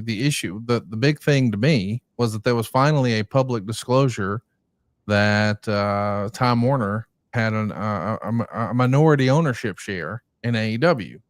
Like Tony Khan was asked about that, I guess, back in 2024, year before last. And he's basically said he won't get into the ownership structure, but he will say he has 100% voting power. So he was careful to say, hey, I'm 100% in charge, like John Taffer on Bar Rescue. But, he didn't say, hey, we own 100%. So now we know that there is a minority share and it is officially acknowledged by CNN. I thought that was the big issue. But I do think just politics and wrestling are just bad. Like when Linda was in Trump's cabinet, and I guess she still is, I don't know. And I know that Triple H is there as some sort of fitness component. When you're seeing photos of Triple H in the White House, if you oppose that administration, now you're more inclined to jump online and say, oh, WWE is this or that. And I don't think that's necessarily what any corporation should want, in my opinion. Like, you want to be all things to all people, especially if you're an entertainment brand. Like, I had a crazy uncle who used to say, I'm not watching that movie. Why? Because so-and-so's in it, and I hate his politics. And I remember as a kid thinking, I like that movie. Like, I want to watch the movie and just can I just watch it for what it is? Do I have to feel like I only want to support people who do good things? And wait, what are we talking about? Like, I want to be entertained for 90 minutes. I don't think that's too much to ask. I just would not involve myself in that. But for better or worse, it has become positioned, Eric, that, hey, WWE is the MAGA company. I don't know if I even said that right. And it wasn't the fact. I mean, isn't the fact that it was WWE who introduced Bad Bunny to the mainstream American audience in a bigger way than anybody outside of the music industry? How can we say that? How can we arrive at the conclusion that WWE is one way? And we know where Triple H is. When in fact they're giving both sides of the equation great entertainment. Yes. If all they would do is book, hardcore conservative country acts, Yeah. But that's not the case. They're not doing that. I don't know. I think people are trying to make more out of this because it's good commentary, it's good clickbait, it's great podcast conversation. I think it's just a lot of freaking cheap noise.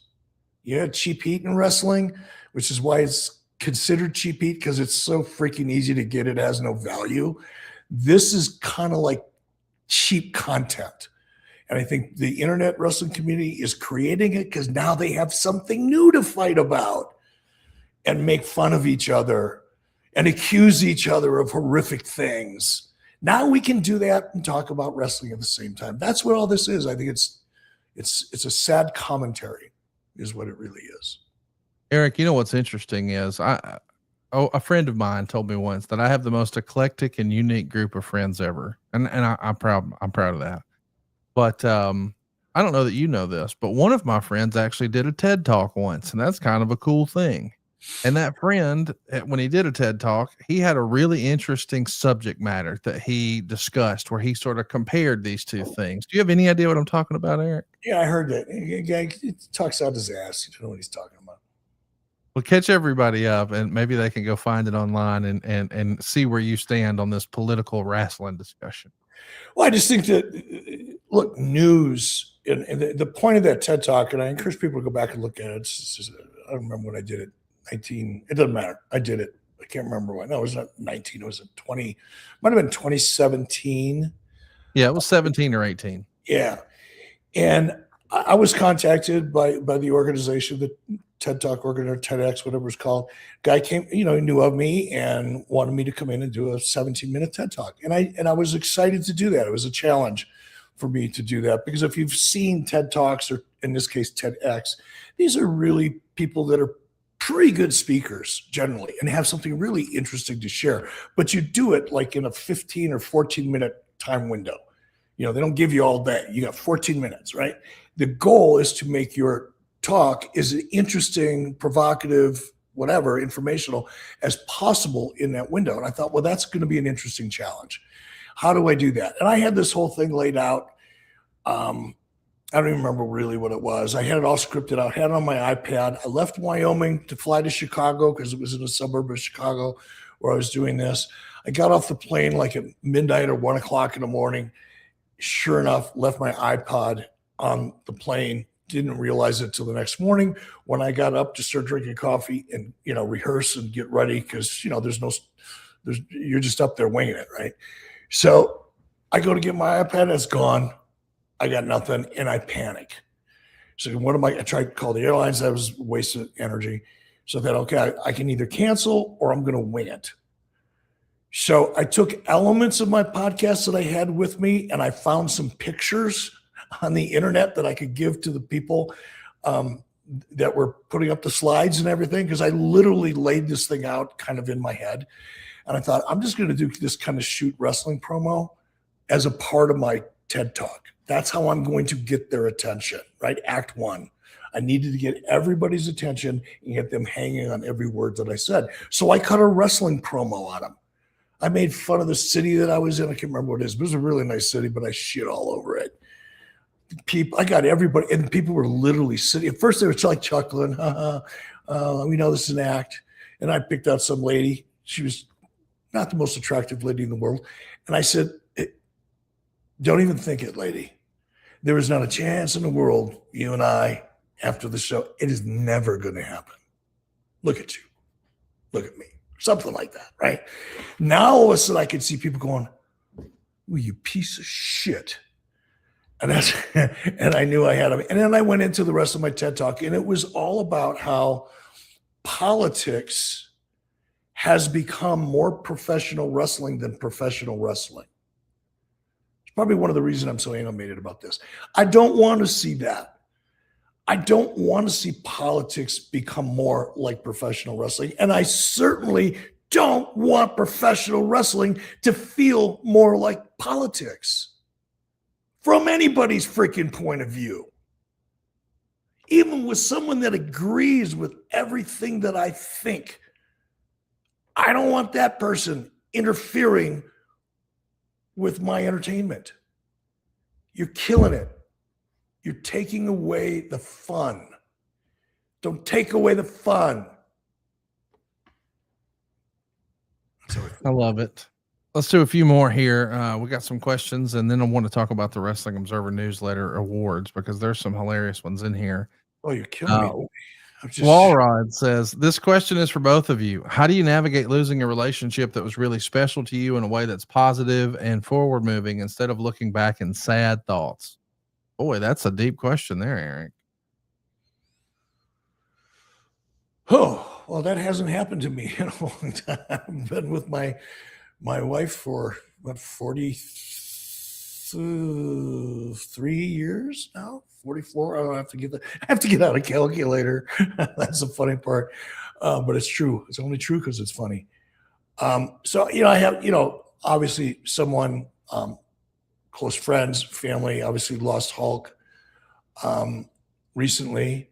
And, that hurt. It did. But I don't know if this is the answer. It was for me in that situation, which is the most recent, is I just, whenever I start feeling a little down or a little melancholy, whatever you want to call it, I just think of something fun. I just think of a fun conversation, or I think of a fun moment, or I'll flip through my photos or sometimes even my messages, because I still have messages that I keep. And I'll find something that I remember being particularly interesting and funny. And you just shift gears to think about something positive and don't dwell on the negative, because that's a very easy thing to do, dwelling on in anything, not just about losing a relationship or someone you love, death, injury, whatever, but just in general, it's so easy to hang on to negativity, and it just drags you down deeper and deeper and darker and darker. And if you could discipline your mind, and that's what it comes down to, is mind control, be in control of your own mind and not losing absolute control of your own mind, is discipline yourself to shift on the fly. The minute you start feeling something negative creeping its way in, shift to gratitude. Think of the one thing that undeniably you can be grateful for, even if it's nothing more than getting up and being able to take a breath. You may not even be healthy. You may be dealing with other issues, but if you're awake and you're drawing breath, you have hope. So whatever your situation is, look for something positive. I looked out this morning. I sat here with you guys before this show opened up. I'm looking out the window. I'm looking at my life, and I'm thinking, do I have other issues that are, weighing me down? I absolutely do. Some of them are big ones, but man, it's not getting me. It's not making me sad. I'm thinking about the positive things. I'm thinking about the opportunities I have. And I'm thinking about the fun I'm having just doing something as simple as this. So you can always find something positive. It's just up to you to choose to do that. Well, if you're looking to have fun with wrestling, can we recommend JCW? Let's take a look. JCW Lunacy. New episodes every Thursday night at 7 p.m. on YouTube. For over 25 years, JCW has delivered the very best in pro wrestling entertainment, bringing fans deep storytelling drama, gut-busting comedy, and unbelievable in-ring action. From wild characters to unforgettable rivalries, don't miss a single moment. Tune in every Thursday night at 7 p.m. on YouTube. JCW Lunacy. Let's briefly talk about the Wrestling Observer Newsletter Awards. We do have a few questions. We'll get to those in just a minute, but I don't know if you saw this, Eric, but the voters of the Wrestling Observer Newsletter get to vote. These are the readers who write in and cast their ballot for who they think is the wrestler of the year and the match of the year and that sort of thing. The wrestler of the year, according to the readers of the Wrestling Observer Newsletter, was Mystico. And of course, considering the huge success of CMLL in 2025, I don't think anybody can argue that. Takeshita won Most Outstanding Wrestler. Match of the year was Kenny Omega and Gabe Kidd in New Japan. The best box office draw was John Cena. The promoter of the year was Salvador from CMLL. The promotion of the year was CMLL. The best booker of the year was Tony Khan. As we continue, listen, there are some on here that I think are interesting, but some just stand out like a sore thumb. Like the worst gimmick is heel John Cena. The worst TV show was NXT. The worst promotion of the year was WWE. What?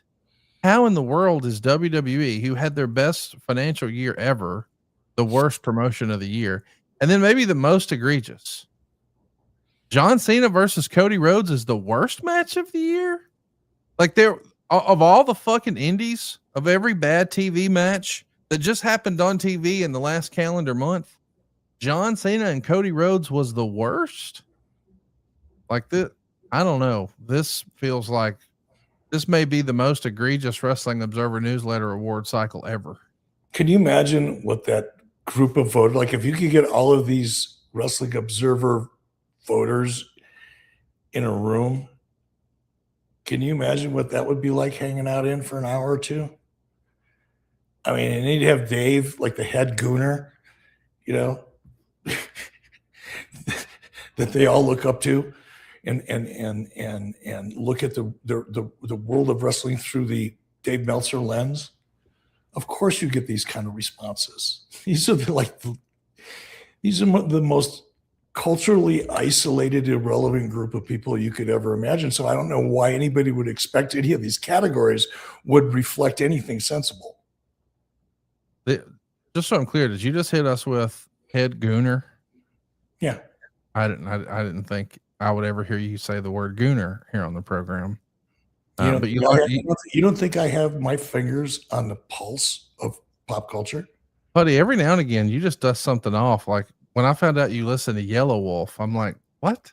Hang on. I just sent you a song that he did with, was it Waylon Jennings' son? Was it Colton Jennings? Struggle Jennings. Struggle Jennings. Yeah, I just sent you a song. Yellow Wolf and Struggle Jennings. Good song, by the way. It's on my workout playlist. I listen to it almost every day. Didn't know he was on your radar. Just you're an that Dos Equis guy. He ain't got shit on you. You're the most interesting man. No. Yeah. Hobo Raider, who was upset with me for not asking this an hour ago, wants to know: do you sometimes wish that Polynesians from your era would have gotten the same opportunity to shine that today's poly wrestlers do?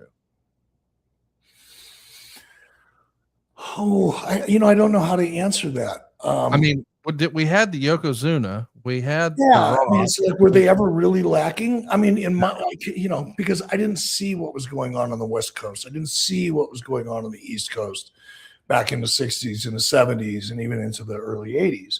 So I had no visibility into anything other than what I saw in primarily Minnesota. And I don't recall who of Polynesian descent came through the territory, but I do remember working with, he wasn't called Yokozuna then. What was he called? Oh, I'll remember. But in the AWA, before Yokozuna got to WWE, I was interviewing him at ringside in Rochester, Minnesota at the Mayo Civic Auditorium for AWA on ESPN. Coquina, is that right? Coquina Maximus. Yeah. Coquina Maximus. That was a Greg Gagne thing. I think Coquina might have been Vern, because that sounds something like, Coquina, like big ass Polynesian. Coquina Maximus. I don't know. It was fun though. He was very young, very early in his career. Obviously, can't say I got to know him very well. Just had the opportunity to work with him a few times. You did have King Curtis, you had Haku, you had the Samoan SWAT team. I mean, Polynesian wrestlers they're here to stay. Warhawk Rambo says, what's your favorite regional style of barbecue? Do you have a favorite? Is it Texas? I'm as diverse as they come when it comes to my palate. I love all kinds of food. And the more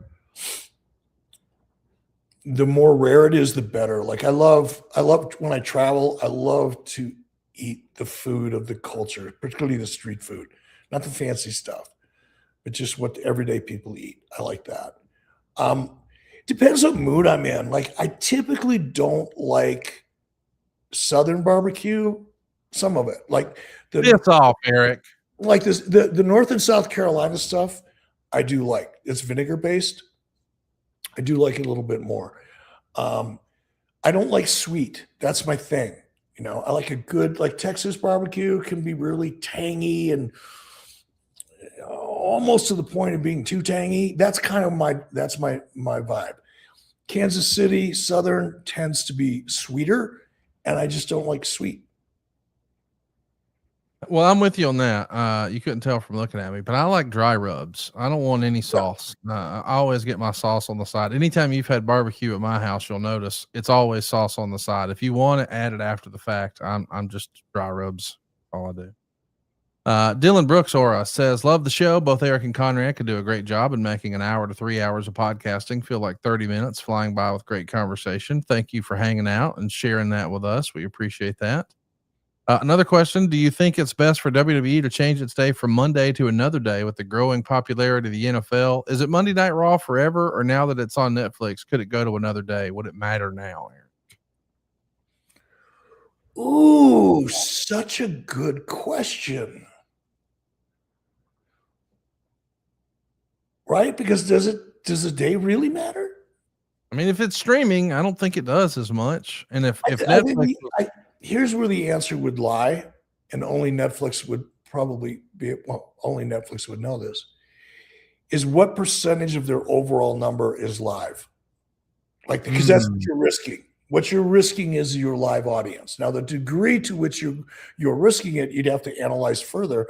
How many of those people would not watch it if it was on another night? Like, they'll watch it live, but if you can't give it to me live, I don't want to watch it. I don't know. I don't think that number is, I don't know. But you would need to know that number before you start down that path, right?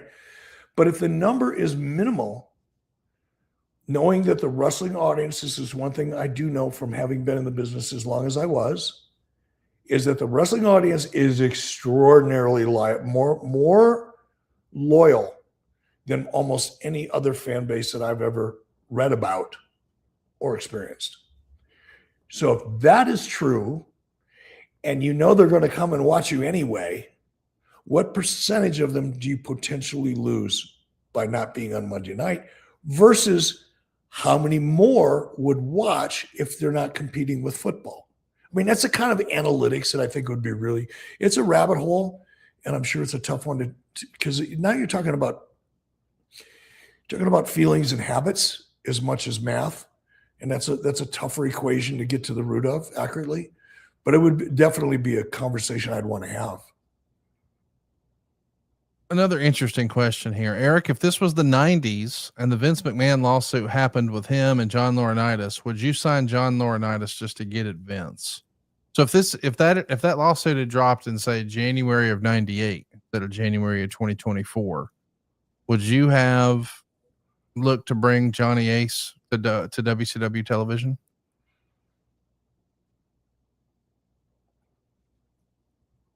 Okay, now I'm sorry, I was figuring out that question. So we're going forward in time and back in time.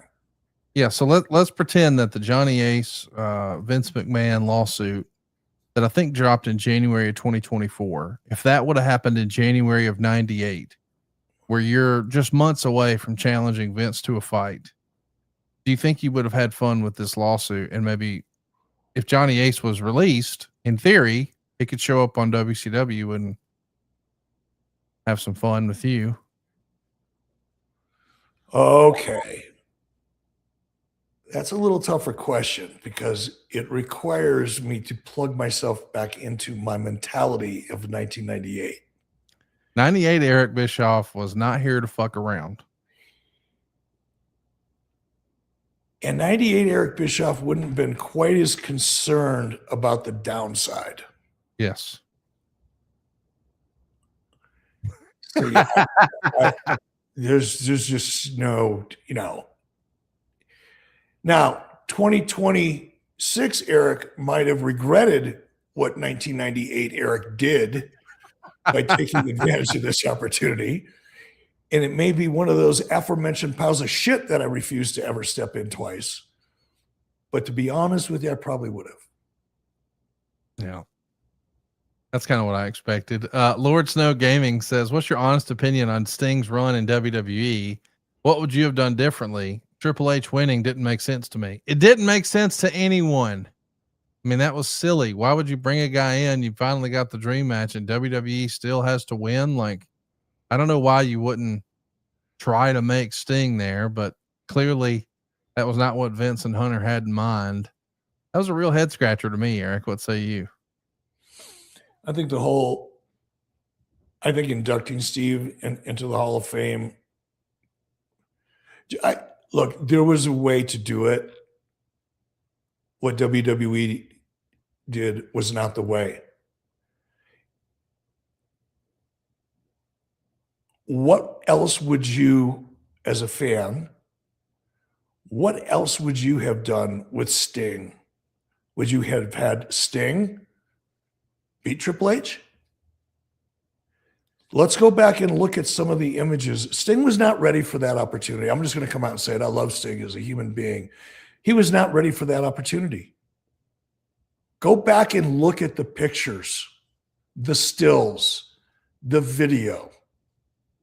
Sting was not ready for that opportunity. Had he had time to ready himself mentally and physically, there was a lot of fun things that they could have done. But if you go back and look at what WWE had to work with, what else would you do? I don't know. I mean, it's easy to be critical, but put yourself in the shoes of the people that have to make a decision about, okay, what's best for the company, what's best for everybody involved, and just go back and look at where Sting was at and ask yourself, what would you have done differently? I think if I was Steve, I would be as disappointed in myself as I would be with WWE, because I think part of the responsibility was Steve's. If he wasn't ready for it physically, if he wasn't ready for it mentally, say, hey, maybe next year. Give me a chance to get ready to really live up to the opportunity. I don't think that happened. I think it probably came together pretty quickly. I think Steve thought it would be a great opportunity to get out there and get in front of the public again. And I don't know what was discussed, never talked to anybody about it, but I'm sure that everybody was all excited about what could be until they got into talking about what really is going to be. And then we started seeing limitations. And I'm just guessing, knowing Steve the way that I know once, because Steve will smell when something's not right very quickly. And my sense, just without ever having talked to Steve, just looking at body language and hearing a few interviews, I'm thinking Steve started probably having doubts about halfway through it. And it just affected everything overall. That's just a guess. And that's not, I do not mean any disrespect to anybody, but in order to talk about these situations with any degree of at least honesty, I have to give you the reason why I feel the way I feel. And it's not always flattering to myself if I'm talking about myself or even friends of mine, but it's the truth. And I think part of that responsibility was Steve's as much as it was, and it was WWE's. Did not expect that answer, but that's why we tune in. I appreciate everybody hanging out with us today. We've still got some questions, but we're going to bank those for next time. Eric, I want to close with this. A couple of weeks ago, you and I had an absolute blast in Atlanta. We had our very first Ring Classics live event. Now, if you've been listening to us for a long time, you've heard us brag about adfreeshows.com. Well, adfreeshows.com is now ringclassics.com. And we've got some exciting news. We're bringing it back home to the home of TNA and Double J, Nashville, Tennessee. Join us for Jeff Jarrett's Asylum Weekend, May 29th through May 31st. Let's take a look. This May, wrestling history comes home as Ring Classics brings you the ultimate wrestling fan experience at the birthplace of TNA, Nashville, Tennessee. It's Jeff Jarrett's Asylum, May 29th to 31st. Ring Classics is giving you something most wrestling fans only dream about. A true backstage pass to the business. Not from the crowd, not from behind a screen. You'll learn firsthand what it's like to be a pro wrestler. Cutting promos, making your entrance, stepping inside the ring, and training like the pros do. You'll visit historic wrestling landmarks, be part of exclusive panels, get up-close meet and greets, and experience huge surprises along the way. This May in Nashville, you're not just watching wrestling history, you're stepping directly into it. But there's only one way to be a part of Jeff Jarrett's Asylum, and that's by being a Backstage Pass holder at ringclassics.com today. Sign up by the end of February to be eligible to join Double J in Nashville this May at ringclassics.com. Pretty excited about this. Looking forward to it. Make plans to join us at the end of May. And you want to talk about surprises. We've had surprise run-ins in the past at our get-togethers from big names like Ric Flair and Sting and Hulk Hogan. It's a who's who, and we're doing it again at the end of May. Go ahead and book your trip now. Ringclassics.com is where you can sign up to be a part of this. Eric, I had a blast in Atlanta. I'm looking forward to Nashville, man. Me too. All the fun that we can possibly have with our wrestling family and access to great food and entertainment in Nashville. I cannot wait. We should get one of those pedal bars. Oh, yeah. That shows a pedal bar and just, can you imagine how much fun that would be? Get Casio up there in the front, leading the charge. We'll bring up the back of the little cart. I have Jimmy Sorensen up there singing karaoke. So we're going up and down the street. Everybody pedaling your asses off while we're drinking beer. That'd be fun. Let's do it. That's a blast. Looking forward to it. Hit the button, ringclassics.com, and we'll see you next week right here on 83 Weeks with Eric Bischoff.